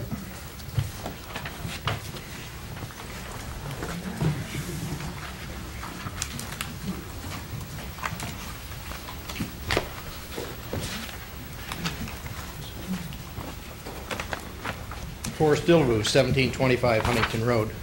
I was glad to hear that you found some people with low estimates for the footing drains. I have several different people that have called me and told me one of them was $3,400. My home was $2,785. Was told that was the simplest one there was to do. Another one, his bid was exactly the same as mine, $2,786. Third one was retired lady, and hers was $2,886. I have told all of them to keep getting bids. That page we had must have had 50 of them. They're going to get pretty worn out on my stairs going up and down. But I hope there are people out there that will do it for that. And also, I think it should be mentioned that we do have a meeting about these footing drains, and what time and what place it is, so I don't have to call all these people. Thank you. Craig? Go ahead, please. Thanks, Forrest. Craig Clark, building official. There's a meeting tomorrow night at 5 o'clock at the public library in rooms, I think it's C and D, but it's a conference room there. Okay, and Forrest, just FYI to you and everybody that's watching or listening, is that will be recorded and will be played back on our public access television channel. It will not be televised live, but it will be recorded and played back. Anyone else that would like to address council? Motion to receive and file oral comments and adjourn to executive session. Second. Mr. Walsh, are we adjourning under proper pretenses? The purpose of the executive session is to discuss pending litigation that's permissible for a closed session under section 21.51C. I need a roll call vote. Madam Clerk, please. Mr. Hurt? Yes. Ms. Cole? Yes. Mr. Jones? Yes. Mr. Schmidt? Yes. Mr. Lind? Yes. Mr. Morrissey? Yes. Mr. Welper? Yes. Good. We are adjourned to executive session. Thank you, everyone.